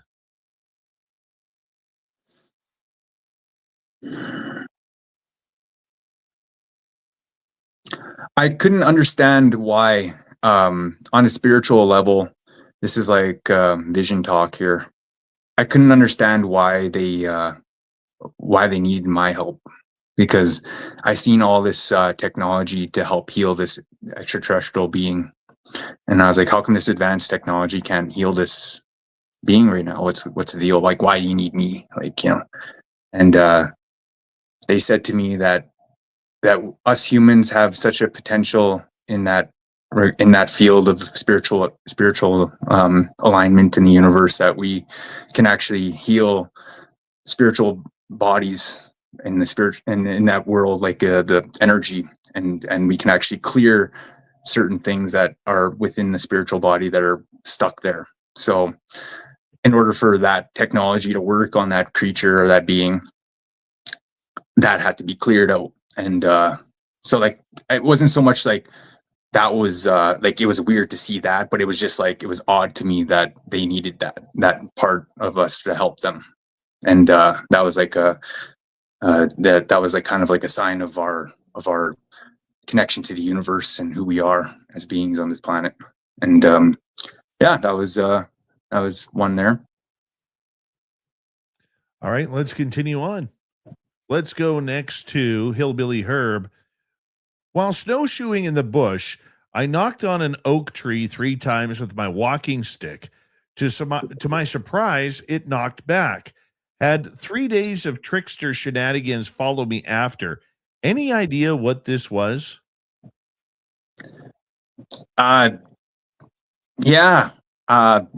could be a number of things. That could be the little people. That could be even the, like I said, those the tree forest beings that could be knocking around back there.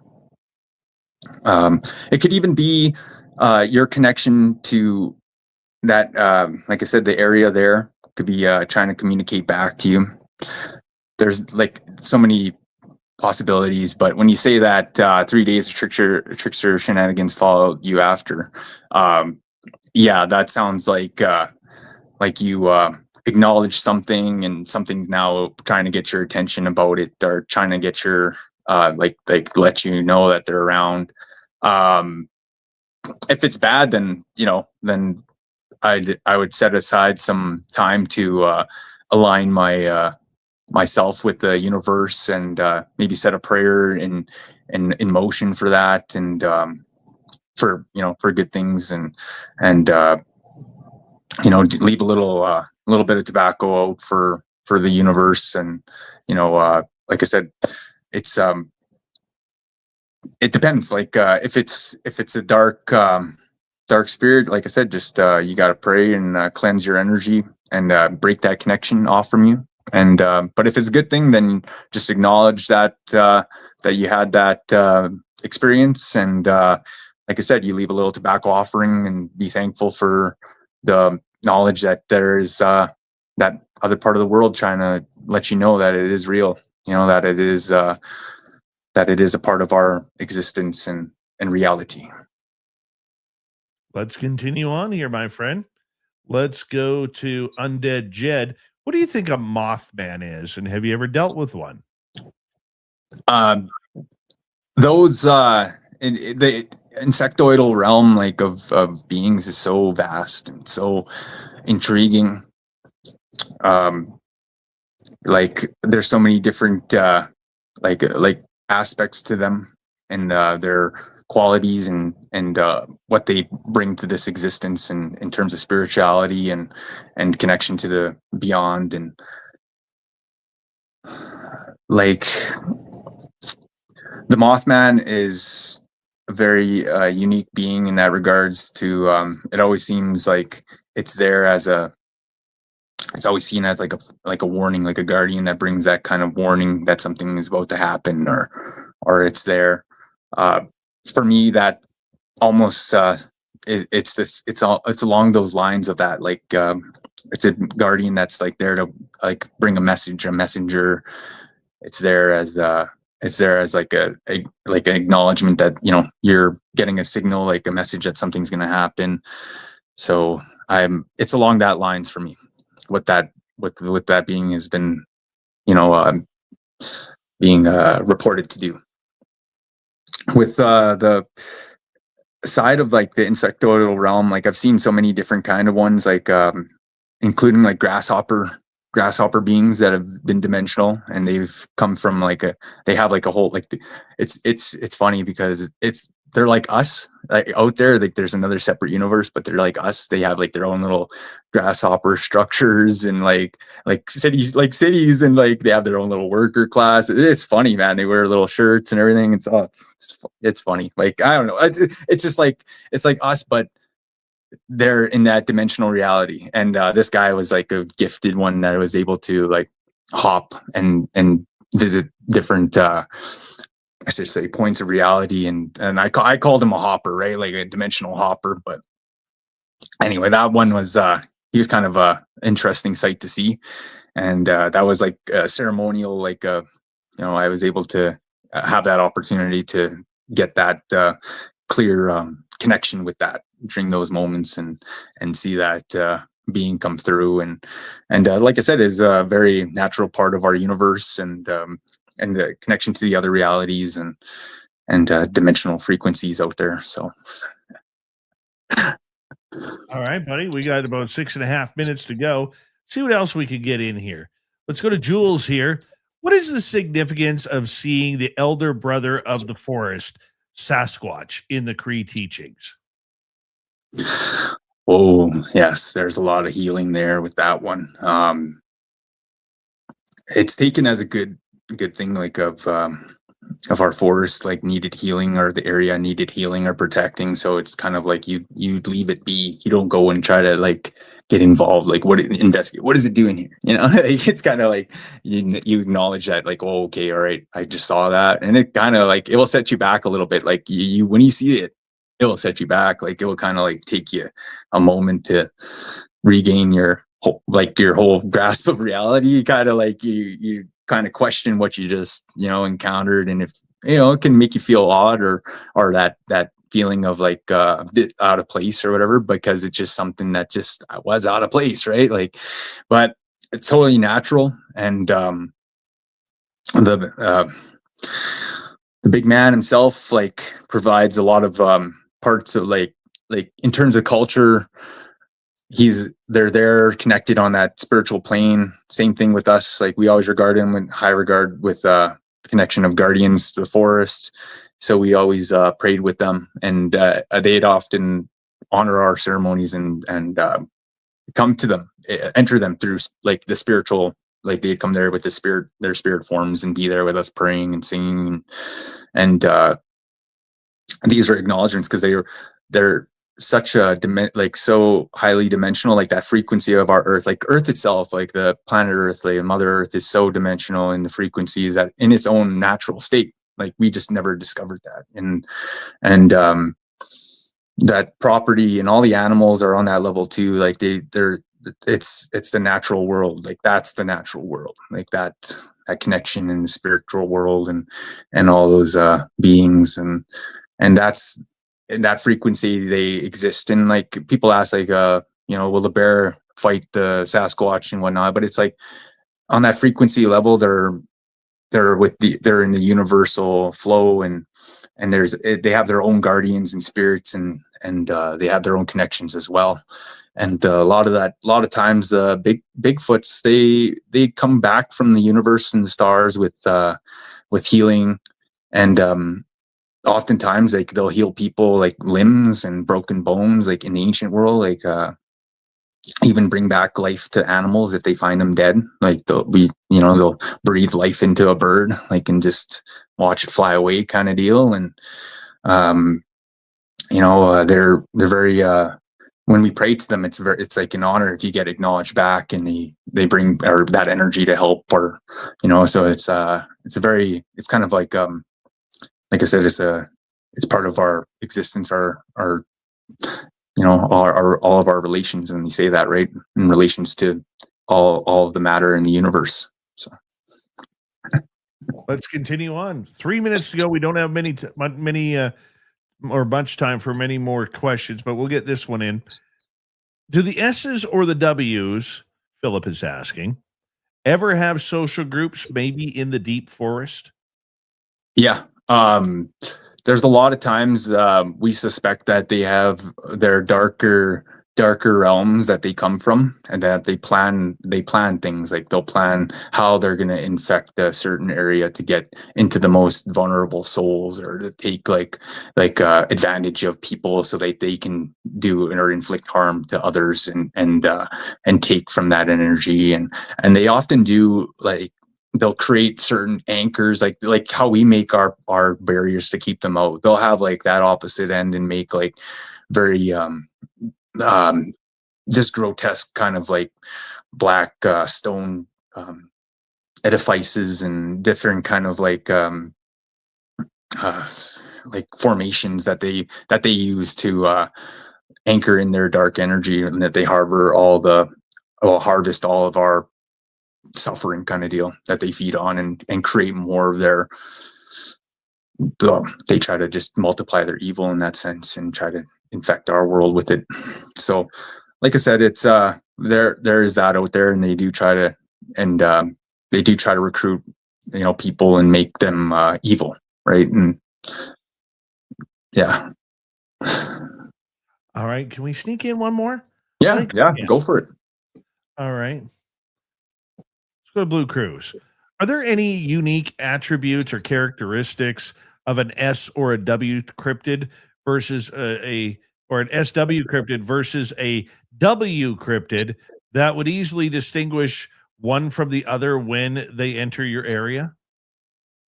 Yes.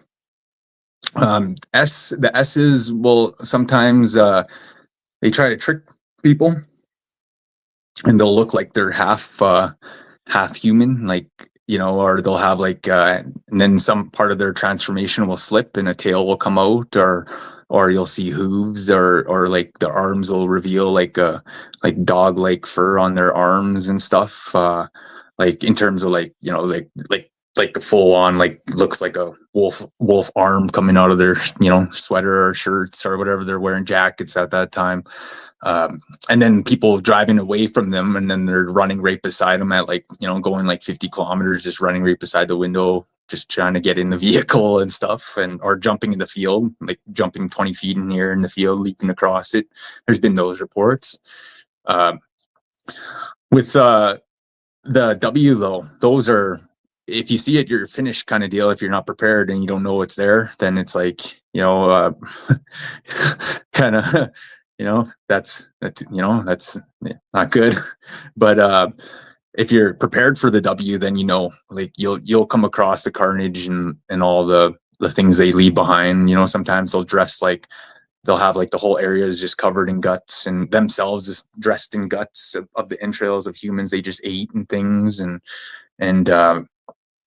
yeah, they're a lot more chaotic.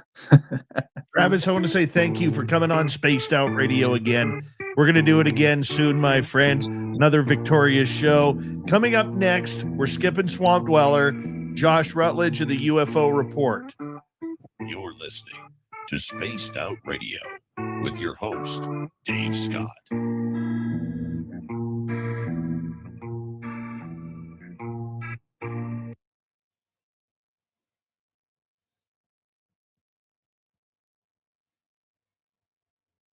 Brother, I want to say thank you. That was amazing.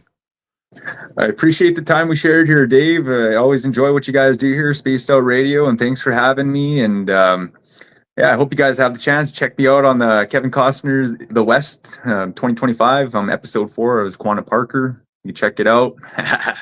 Do you give one of these when you're in there, or what? Woo! Actually, I got to do the stoic stare off of a cliff there and get a nice couple animal guardians in the background and stuff. So, All right, brother. Take care. Alrighty. Okay. Yeah, you too, man. You guys have a great time out there. See you around. Thanks for having me. Travis Willier Moostoos. He's the best. I'm going to be right back here and give me a few.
Let's bring in the wizard.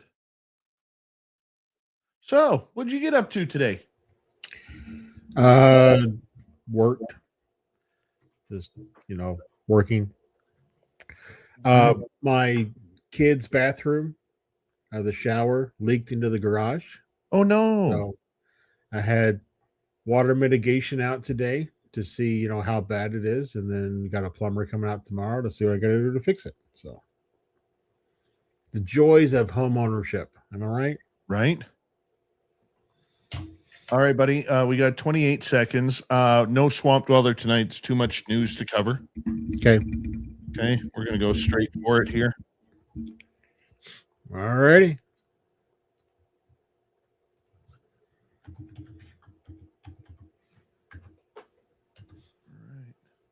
10 seconds.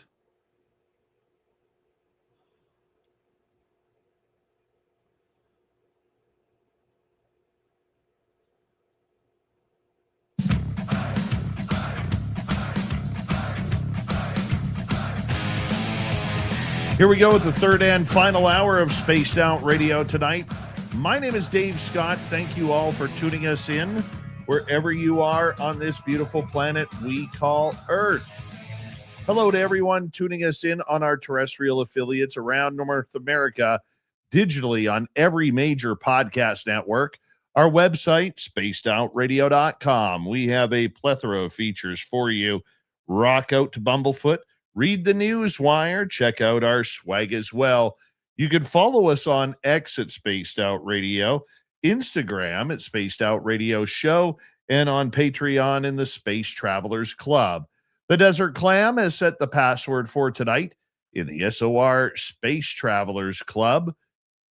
Rectalgia.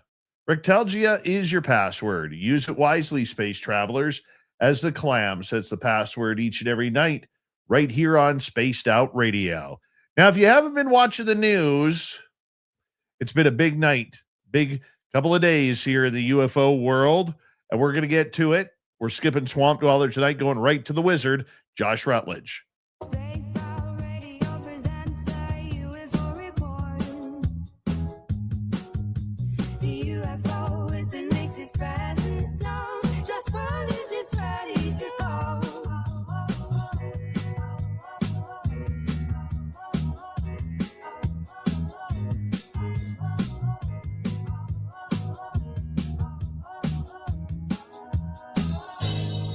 All right, Wizard, a lot of big news happening in the UFO world, and I encourage anybody listening, whether on the radio side or on the podcast or social media side, to go check out the special we did about the announcement from President Trump about releasing the UFO and UAP files. Now, this kind of caught everybody off guard. It's been a whirlwind of high strangeness the last few days, and I'm just curious your thoughts of it all. Didn't catch me off guard. In fact, if you go back and listen to last Thursday's UFO report, you'll hear me say that Trump will do what he did because Obama said what he said, and Trump does not like Obama. And so Obama gave him, and I'm assuming at the moment that Obama's big brain here, and he said aliens are real, and then 4 hours later he walked it back, giving Trump two reasons why he could make a statement to be better than Obama. Either A, he's going to release more information than Obama did, or B, call Obama for lack of a better word, a coward because he walked it back and say, well, I'm the president and I can do what I want, and then release, say what he did. So I was not surprised by it. I was surprised at how quickly it occurred, but not that it occurred. Peter Ducey from Fox News is the one who asked President Trump on Air Force One about his reaction to President Obama saying the aliens are real world. And Trump made a comment saying that he basically broke top secret security, that, he made a major mistake. I don't see it that way. I think he was saying that this is something that was his opinion. He believes the aliens are real. Now, the way he did specifically point out Area 51, Obama did, okay, and that there are no deep underground bases at Area 51. Well, Nellis Air Force Range has dozens of bases on it. It wasn't at Area 51. It could have been somewhere else. Yeah. S4, Papoose Lake, Right. okay, many others. The thing that I find very interesting about that Air Force One question and exchange is that the way that President Trump responded to that question. You know, he said, and I'm going to paraphrase, you know, like you said, Obama released classified information. He should have done that. He made a mistake.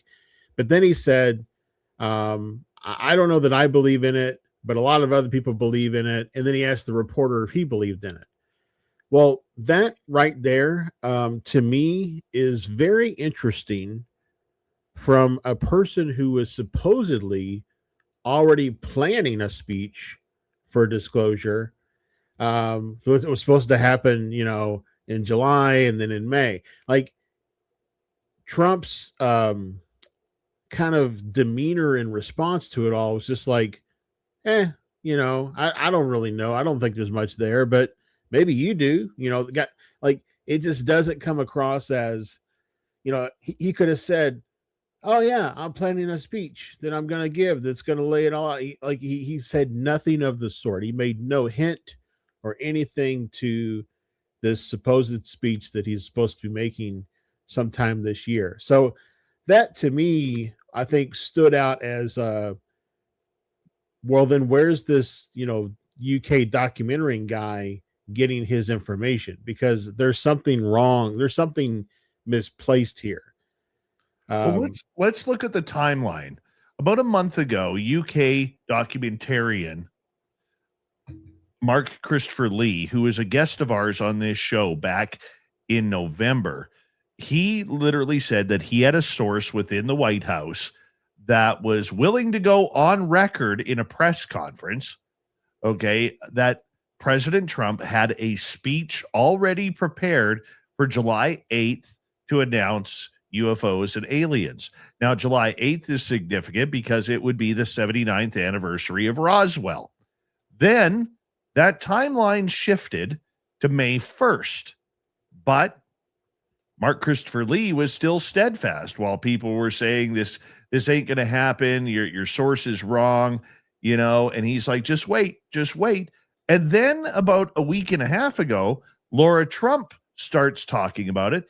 She's Eric Trump's wife, and she brings it up on her podcast that, you know, they had asked the president about this, and usually, and I'm paraphrasing here, they say that he is usually very open and honest with what is going on in the world. But when it came to this subject, he seemed quite sheepish, which caught her and both Eric off guard. And then Obama says what he says. Laura Trump says it again on a different podcast. And then that leads us to what President Trump says. So what I'm going to do here is I'm just going to read this out. So after the Air Force One question about aliens and Barack Obama, Trump came on Truth Social and said this: based on the tremendous interest shown, I will be directing the Secretary of War and other relevant departments and agencies to begin the process of identifying and releasing government files related to alien and extraterrestrial life. This is what caught me in my attention coming up next. Okay. He said unidentified aerial phenomena, UAP, and unidentified flying objects. Well, that states exactly what I've been saying for years, that there is a difference between UAP and UFOs. And then he goes on to say, and any and all other information connected to these highly complex but extremely interesting and important matters. God bless America. So I have talked to a number of sources tonight, Josh, and I have something for you.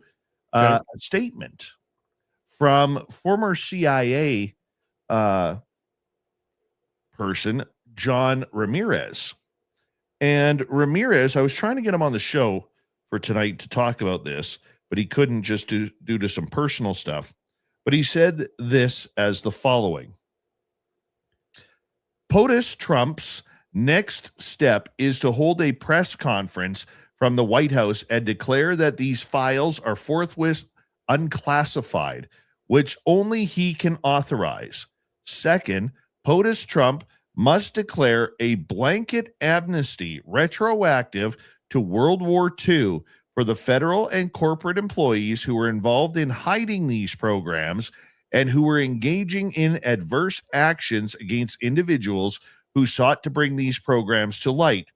Else, the secretaries and head of agencies will say, we looked for these files and found nothing. Yeah. What's your thoughts on that? 100% agree with that statement. And that's why, although I was a little, we'll say I was.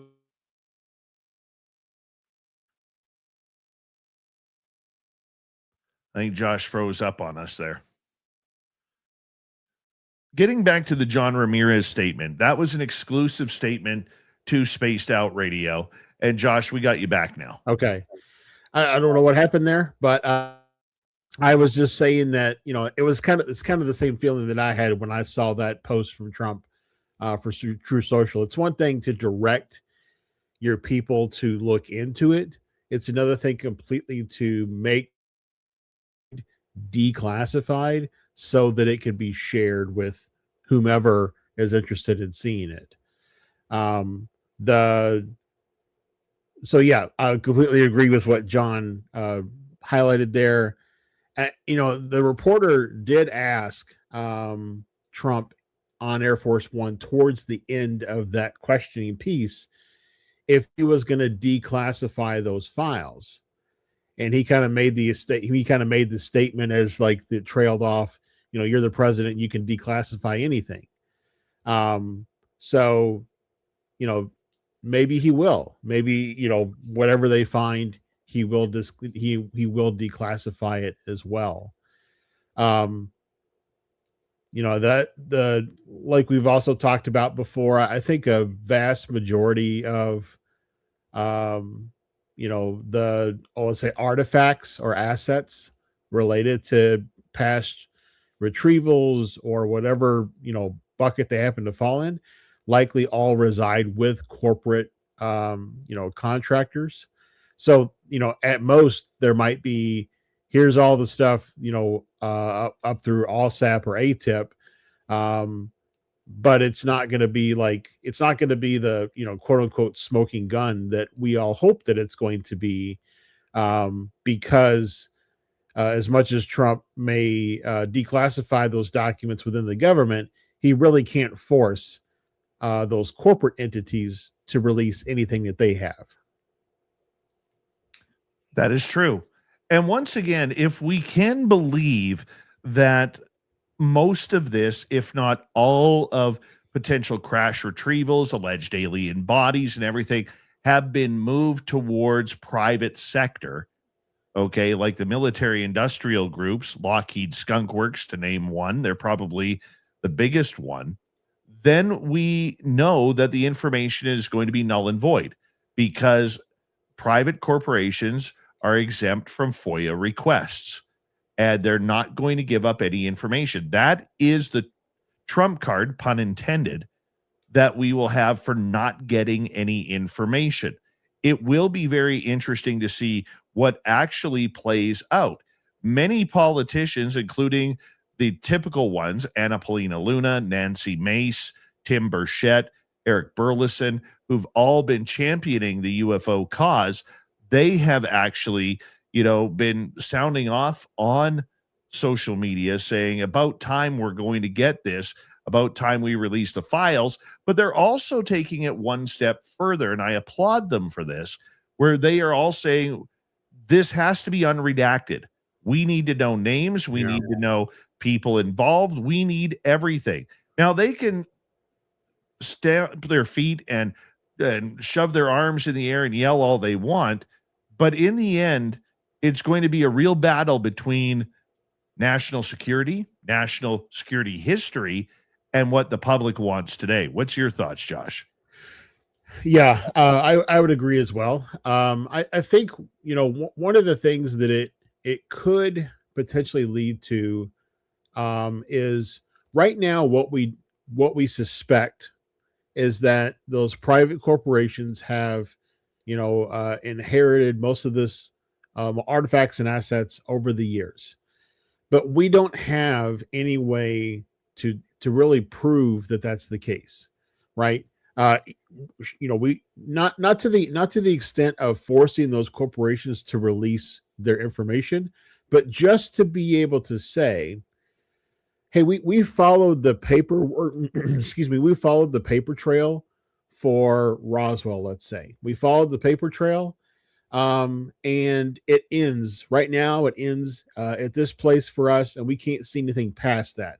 And maybe that place for us today is where it ends for an RFP that went out from the government to find a corporation that could step in and take over the investigation of Roswell retrieved materials. So if a part of this, potential declassification of documentation would include those, RFP responses or whatever the methodology might have been to find the corporation that was going to take on this stuff, so that we could then draw, we can, follow those additional breadcrumbs to be able to say, hey, Roswell, it went here, then it went to Wright-Patterson.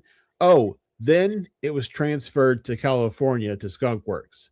And here's the document that shows that, it may not say UFO craft goes to Skunk Works, but, here's the document that shows that Skunk Works was selected for a contract that originated around the same time, involved a lot of the same people, was Wright-Patterson Air Force Base, so on and so forth. Like, to be able to put those pieces of the puzzle together. We still may be missing some of the major pieces, but you get 100-piece puzzle. If you can get 80 of the pieces on the board, you pretty much know what the picture is going to look like, even if you don't have the other 20. And that right there might be enough to also be able to then lean on Skunk Works and others to say, hey, the government's already declassified up to the point of saying you guys were involved. What's the harm in telling us how you were involved? Basically, what it comes down to is name names, name programs, name who's involved. How far back does this go? How far back before Roswell does this go? Are we talking Foo Fighters that were seen during World War I and World War II? Are we talking about, something completely different outside of that?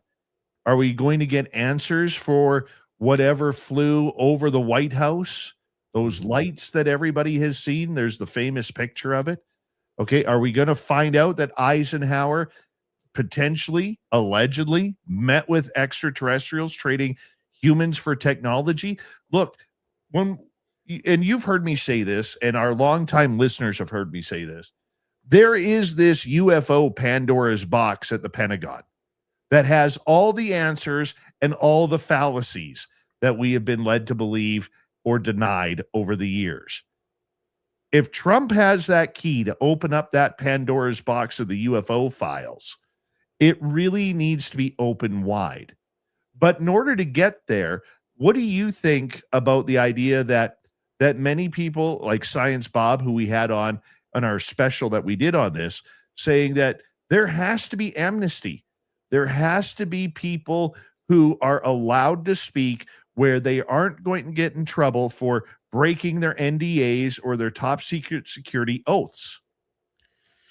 So I think amnesty is a slippery slope, because I do agree that people can be released from their NDAs or whatever the equivalent was before for the military before NDAs became the standard. But I want to be I would be really careful about blanket amnesty, because blanket amnesty would also potentially mean that if somebody if documentation or anything were to come forward that showed that somebody, you know, purposefully ruined a ufologist's life, I don't know, you probably know who I'm talking about here, then I would want the person responsible to be held legally accountable. So I think that there's amnesty to the point of, you know, you can share what you know without legal repercussions, or without being, called a traitor or whatever the case may be. But if through a part of investigation it's found that you did things that were illegal, they should be held accountable for it. I think if amnesty was granted for, releasing people for their NDAs, and people were still unwilling to come forward and testify, that to me would be also be an indication potentially that some of those individuals might have been a part of illegal activities, and so therefore they don't want to incriminate themselves. Well, and that's a good point that you have there, because look, if this story is as ugly as it has been made to be over the years, with psyops, with people being unalived, with people, having their careers ruined. If you look at Dylan Borland, the whistleblower who testified, people have to pay the price for that. Okay. But in the next half hour, we're going to get to the potentials that many of your people are saying that this could be a cover up. And that's a big part of this topic.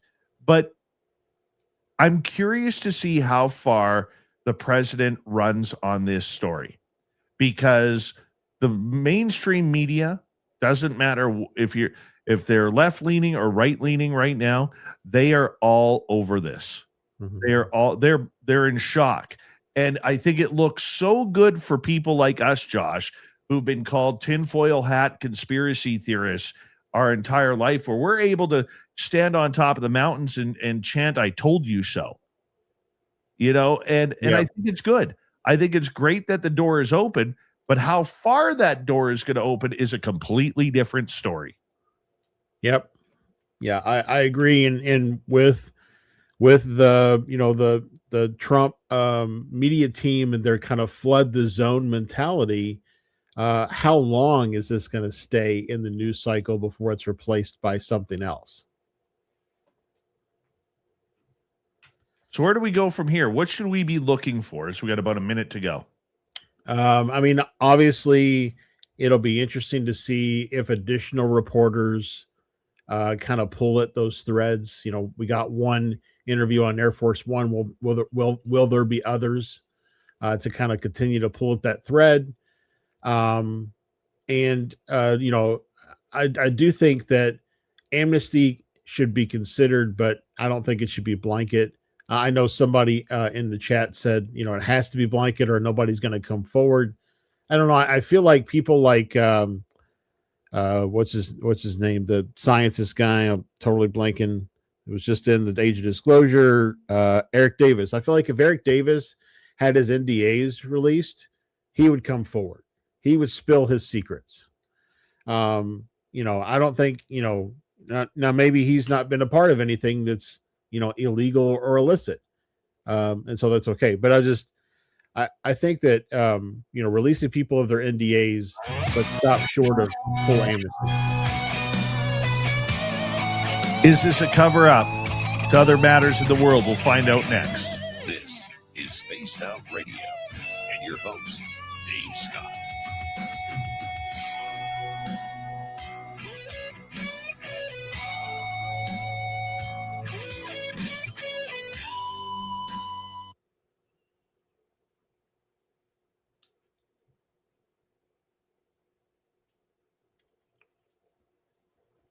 All right, buddy, we're clear. Cool. Yeah, I didn't really prepare anything else for tonight because I figured this was going to Yeah, dominate this is the it. last This will hour. take us So, to the top of yeah, the hour, brother. cool. No, this is good stuff.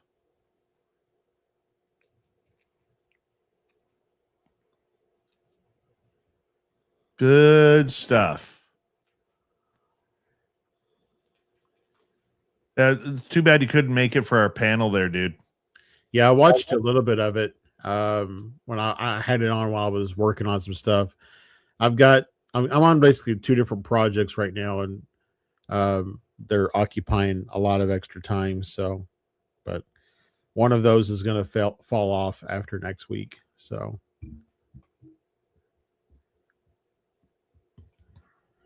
Not about 4.5 minutes.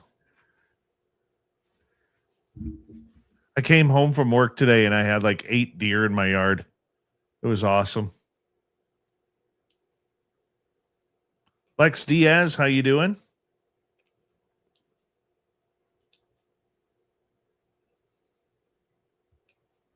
Gorgeous Kim Jellin, how's the flossing tonight? You're up late flossing.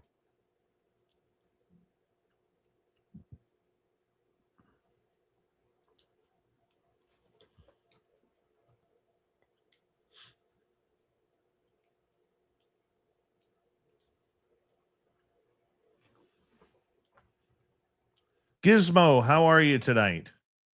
Good to see you.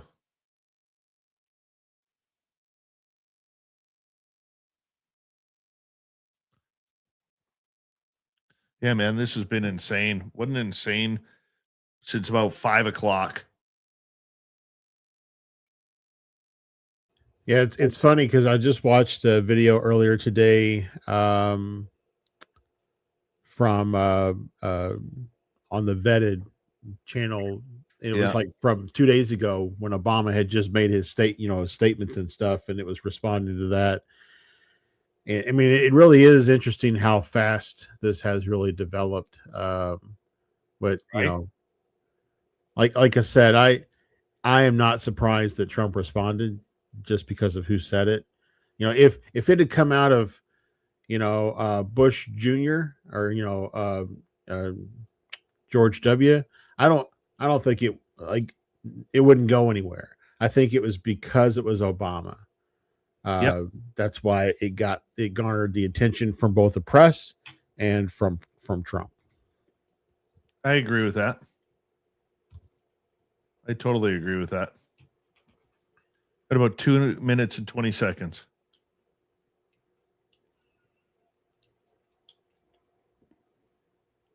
I got to be up early in the morning. Semifinals for men's hockey. No, Yeah. I've got to get up early in the morning too, but that's because I'm going to meet a guy to buy some Star Trek bobbleheads. So, Oh, nice.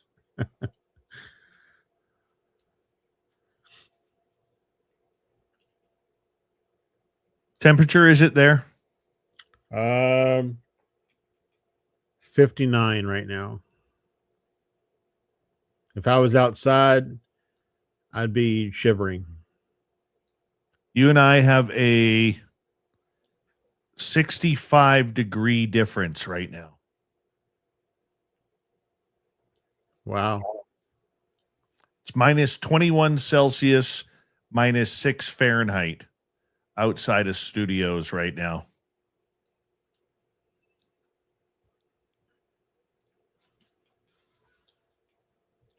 That's pretty cold. Is that cold enough to where if you throw hot water in the air, it'll freeze? Getting there. Usually we try that at about minus 30.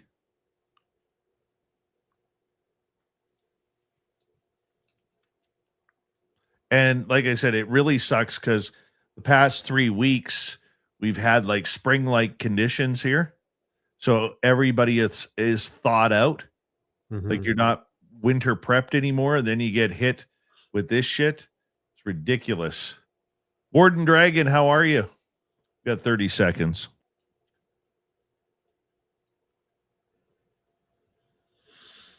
Damn right, Grandizer. Thank you for that. Keep your stick on the ice, stay out of the penalty box, light the lamp. I was never good at staying out of the penalty box.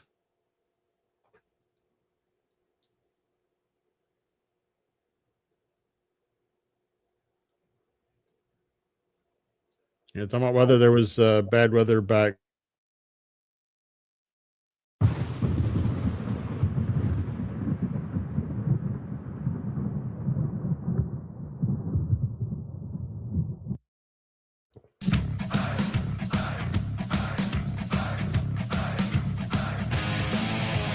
Welcome back to the final half hour of Spaced Out Radio. My name is Dave Scott.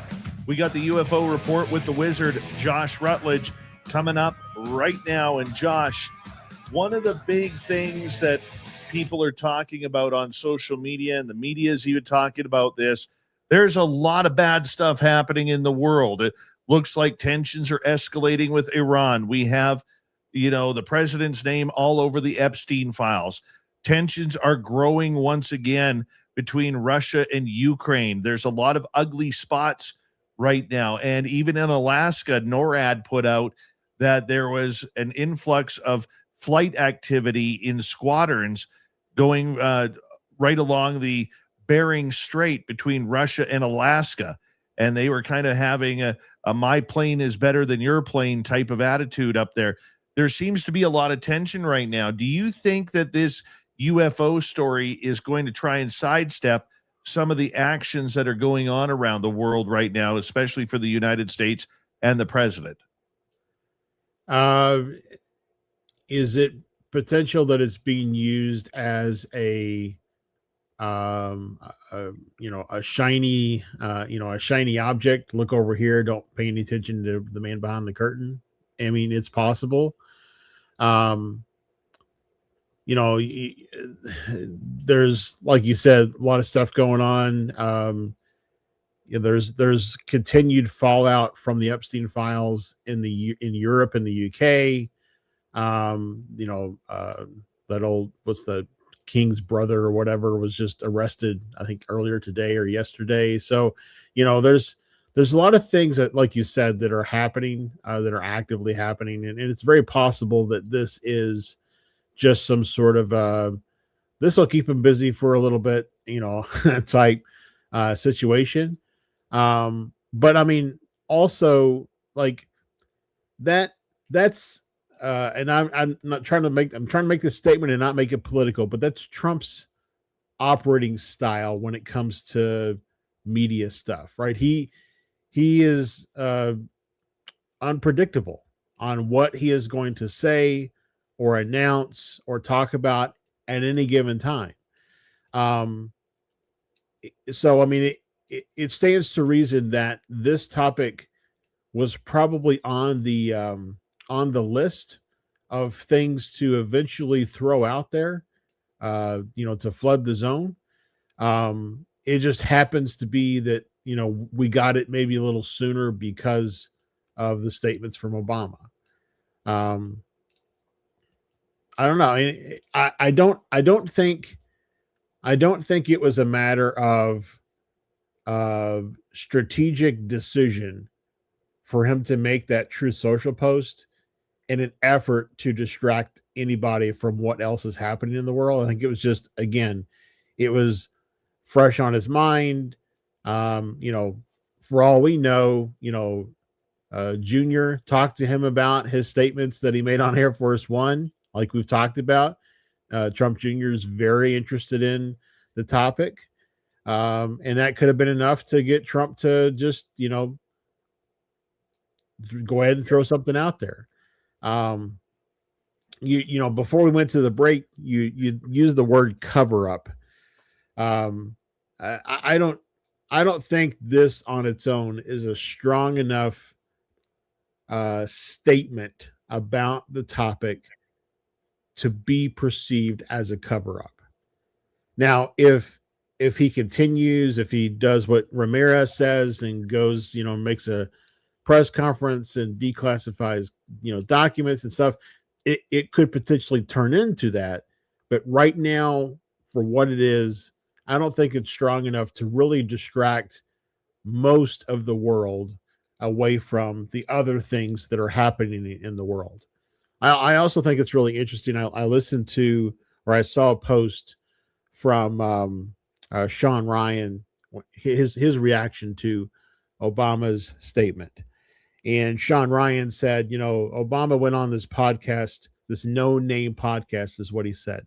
I think it's really interesting because Brian Tyler Cohen is not a no name person in the world of political podcasts. But if all you do is eat, sleep, drink conspiracy theory type stuff and UFOs and Bigfoot and Sasquatch, then you probably aren't familiar with people that are, political podcasters. So it's just, I think it's perceived as a no-name show mic drop situation that spawned this stuff from Trump. But, it could also just be a rapid fire question thing. Obama gave a response, prodded Trump into making a statement. Right now, it's not anything that's going to distract majority of the world, because majority of the world, again, probably doesn't know who Sean Ryan is, right? In the same regard, because they're not just constantly watching and consuming UFO related content. So I just don't think it's going to distract most of the world. Like I said, if Trump does more with it, he makes additional statements, whatever, it might grow to that point, but not yet. I'm curious to see how the next few days play out. From a media standpoint, when the government or any government wants to bury a story, what they do is they put out a press release or a comment, usually on a Friday afternoon. That's normally historically. That way it dies off during the weekend. The main reporters, are away for their 2 days off. And by the time Monday comes around, that's when other news kind of hops in, and this story, being a few days old, gets pushed to the back burner. I'm curious to see how this is going to play out with a weekend in between and whether or not this is going to have legs. Now, if you follow on X, there's a very passionate crowd who are very, very determined to keep the information station going, and great on them for doing that. However, it's a small faction if you compare the entire platform to the millions upon millions of people who are on it, who are sharing different information every day, whether it's cooking, whether it's life, whether it's their favorite sports teams, the Olympics, or even knitting. It goes everywhere. So I'm curious to see what the next few days are going to play out and how it's going to play out, how the mainstream media is going to play this, because I think that's going to be a very important way to sit back and watch what really comes out. Yeah, I agree. I also think that, if we've got a few reporters who are willing to kind of, ask additional questions in the coming days and weeks, that'll obviously keep it somewhat fresh in the news cycle and fresh on Trump's mind. But it's also very possible that he can make this truth statement and then never say anything about it ever again. Very So, true. that's the, that's the, I think the difficulty with Trump and his media style is that, he may tweet about it 5 more times, and then he may never tweet about it again. It really just it's there's like, if Sports Bet or whatever was running odds and whether or not Trump would post again about UFOs, I don't know that I would take that bet. Well, I mean, we also look at the idea, my friend, that, like every other politician, he's made promises that haven't, transpired towards the people. And that's what politician, I don't care if it's Trump or if it's Mark Carney up here in Canada or every politician before them. They all have that ooze of slime on them of making promises like snake oil salespeople to get the vote and then never follow through with the promise. Yeah. That being said, okay,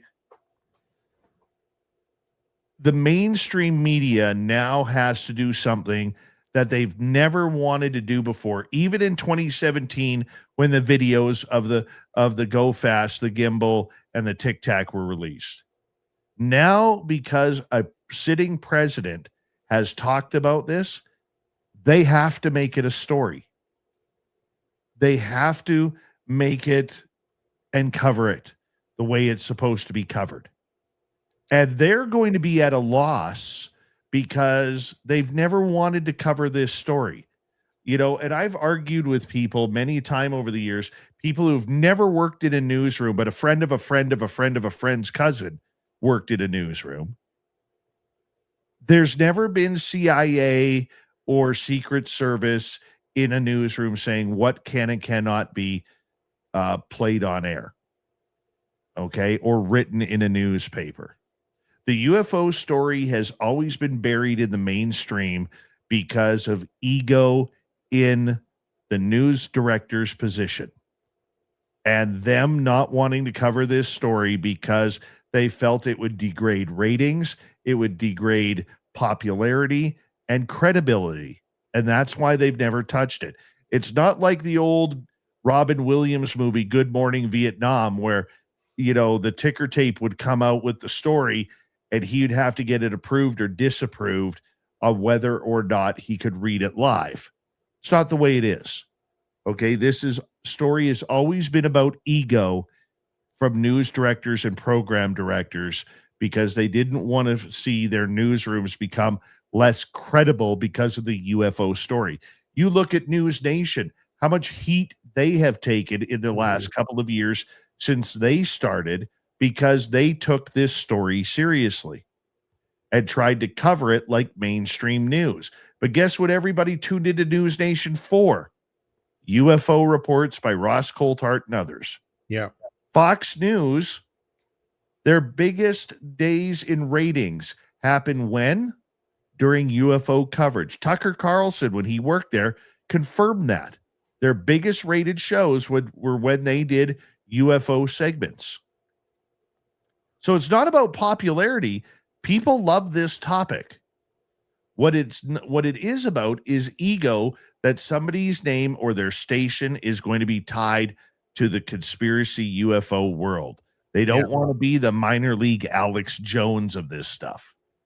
And so watching the media here is going to be very important for many. Well, I think I would echo what you just said. There's an issue with, I think guilt by association type mentality of, because there are they're overlapping, Venn diagrams of people and the things that they're willing to believe. And a lot of people who may accept the ET hypothesis for a lot of UFO cases. But there's then a lot of people who would accept the the statement that ETs have been coming here, they're here now. My neighbor is one. And so because there's a large mixture of different beliefs in, different conspiracy theories and things like that, that all kind of gets mixed around in the quote unquote ufology community. I think that there's, to your point, there's like a camera shyness of wanting to cast in your lot to be a part of that same community in a public forum, like publishing a newspaper article or, on your news TV program. Because you don't want to, basically it's kind of like, the way I think about it is bullies don't like it when they become the person who is bullied. Right. So if the people are okay to snicker at those because of the taboo around the topic, They don't want to become those who are snickered at. And so that's ultimately, like I said, it's ego. It's what it boils down to. 100%. That's exactly what it is. So as we kind of move forward here, so we got about 6 minutes to go in tonight's show. Josh Rutledge of the UFO Report coming on. Who speaks out next? Do we hear a statement being released by Susan Goff from the Pentagon, who does their PR? Because she has been very, very steadfast over the years outside of posting on social media recipes, which apparently some of them are really good recipes. I'm not going to lie. Okay. I'd like to try some of them if I had any hands for the kitchen. But are we going to hear a statement from the Pentagon? Are any of these alphabet agencies going to say anything about this? Or do we expect the stocks in Sharpie pens to go up, because when they start redacting the files, they're going to have to be prepared? I mean, I think that they could say, they being, Department of War and those other agencies that were directed, they could say, we're already doing this. That's what Arrow is. So we're already meeting the need, Mr. President. We're already doing this with Arrow. And that could be where it dies. And then the next time the president's asked about it, he's like, "Oh yeah, Arrow's doing it. That's what the Congress stood up. Arrow, they're doing it. Talk to them." It could die that way. You bring up a good point, because you would think in that announcement, the president or anybody else would have brought up Arrow. But I mean, Arrow has kind of gone a little silent. And for people who are wondering what Arrow is the UFO watchdog for the Pentagon. Yeah. And allegedly the public, but they never seem to want to deal with the public. But if you look at it, Arrow wasn't brought up at all today. They really haven't been brought up at all since Nancy Mace and Anna Polina Luna kind of ripped them a new one coming out of the last hearings. They've almost become irrelevant. Right. No, I agree that they're silent. We don't hear anything about them. Burleson is making every round that he possibly can, talking to everybody who will listen. You don't hear anything from him about Arrow. But just because they're silent doesn't mean that Pete Hegseth and others can't use them since it's already established as, hey, we're already doing this. See, this is how we're complying with your orders, by having Arrow look into this stuff. That could become their scapegoat, if you will, to get out of actually doing any of the things that we're all hoping they'll do, and instead just point back to the thing that's already been established for a few years and say, this is it. This is what was established. And I would not put it past them to do that. I don't think we could put it past anybody, my friend. I mean, it's going to be curious how many more people come out, what kind of whistleblowers all of a sudden start to jump on the bandwagon. It's going to be interesting who now become the experts in, when newscasts go to the UFO reporter, who's going to be that person? Who's going to be the one standing up? It's likely going to be somebody who does not have any journalism experience or just has a popular TikTok or YouTube channel. That's where we're kind of leaning on this one. But it's going to create a lot of interesting conversation coming up. How far it goes, it's going to determine when will those papers be released. I mean, just because the president made a statement, it doesn't mean, those papers could be released 10 years from now, 30 years from now, 6 months from now. We don't know. There's a lot of holes in this story as it develops. Or never. Or never. Yeah. Like you said, the next, I would say probably, 7 to 10 days will be telling of if this actually goes anywhere.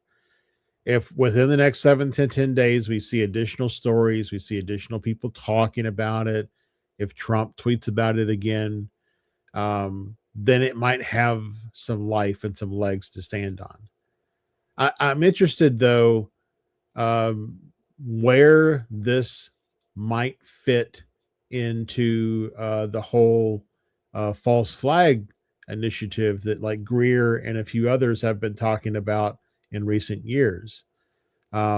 Is Trump making this statement because that plays into, is it like the first step in kicking off the false flag narrative? Is Trump calling for documentation? Not to say that Trump would necessarily be a willing participant in the false flag narrative, but like, somebody maybe behind the scenes saying, hey, Trump initiated this thing. Here we go, fellas. It's time for false flag. Let's go ahead and get our fog machines. Make sure we got all that stuff ready to go. Get our lights. Make sure everybody's got their gels for their lights. Everybody, I don't know, they still use gels for lights anymore. I don't know, but like I wonder how that fits in the false flag narrative piece with this statement. Well, you know what? The only thing that's going to tell us anything right now is time. The door has been creaked open. How far that door will open, we really won't know until they start allowing the information to move forward. And the press has to do their job in keeping the pressure on as well. Josh Rutledge, thank you so much for a very, very breaking UFO report out of the White House, actually out of Air Force One with President Trump. We're going to continue on this story as it moves forward. As we say hello to Mr. Ron Bumblefoot Thal, rocking in the background with Little Brother is Watching. Bumblefoot is the official music of Spaced Out Radio, rocking us in and out of every single show. Get your horns up for the guitar god himself. Special thanks to everybody listening in at work, at home, in your cars, wherever you may be. Thank you to everyone in our chat rooms tonight. YouTube, Twitch, LGAP, Facebook, Spreaker, LinkedIn, the Space Travelers Club, and on X, the hashtag Spaced Out Radio. Remember, this show is copyright by Spaced Out Radio, Bigfoot Broadcasting Limited. Thank you so much for choosing to share your evening with us, because together, my friends, we're watching. We own the night. Mr. Bumblefoot, we need a favor. We need you to take us home.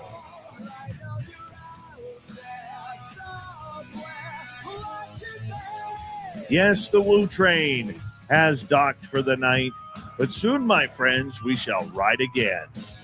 Your seats are always available. Your tickets never expire. And if you want to bring a friend, bring them. What the hell? It works for us, too. Good night, everybody.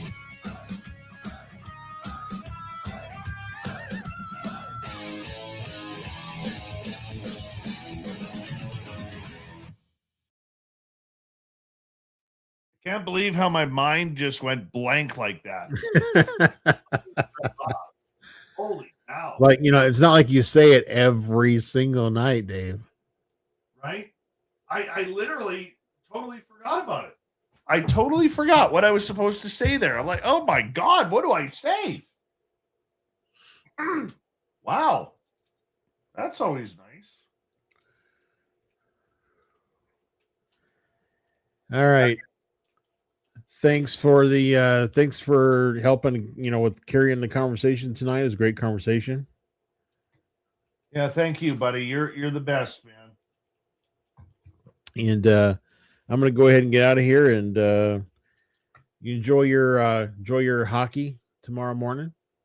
I will enjoy my hockey because it's going to set up Canada, USA. And I'm going to tell you right now, if they meet in the final and Canada wins, there's a good chance I will be obnoxious. A very good chance I will be obnoxious Monday night, just so you know. Well, as long as you don't set a couch on fire, we should be fine.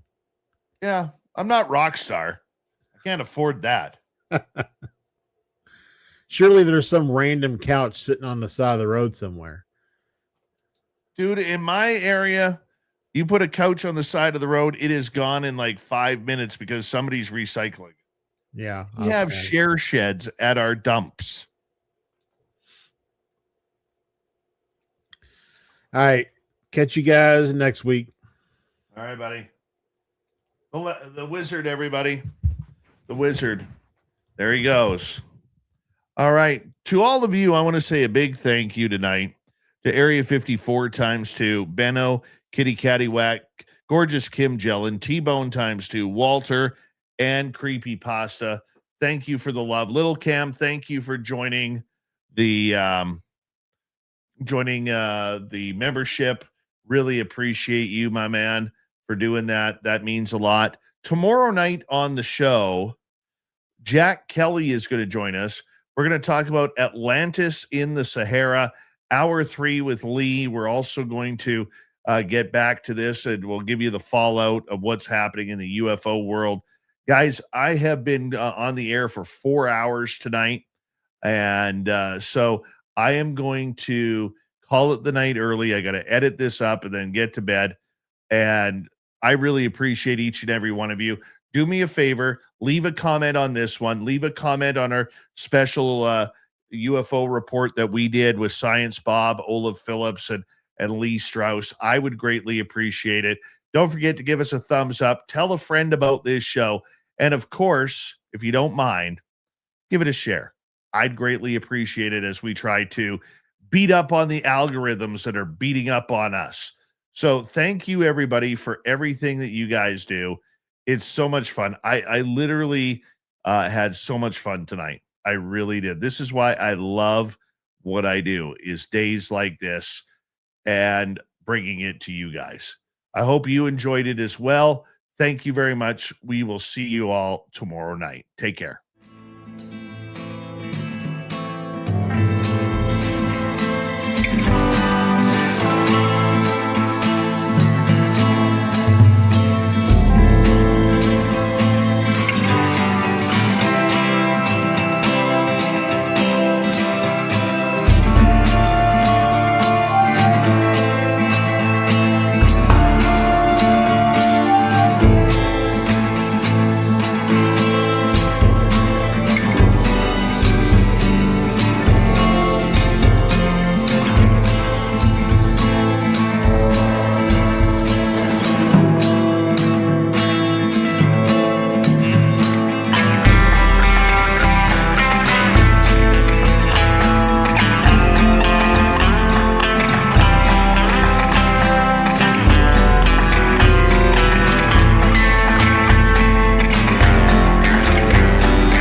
Stay healthy, my friend. You too. If you need bail money, give me a call. Always, Dad.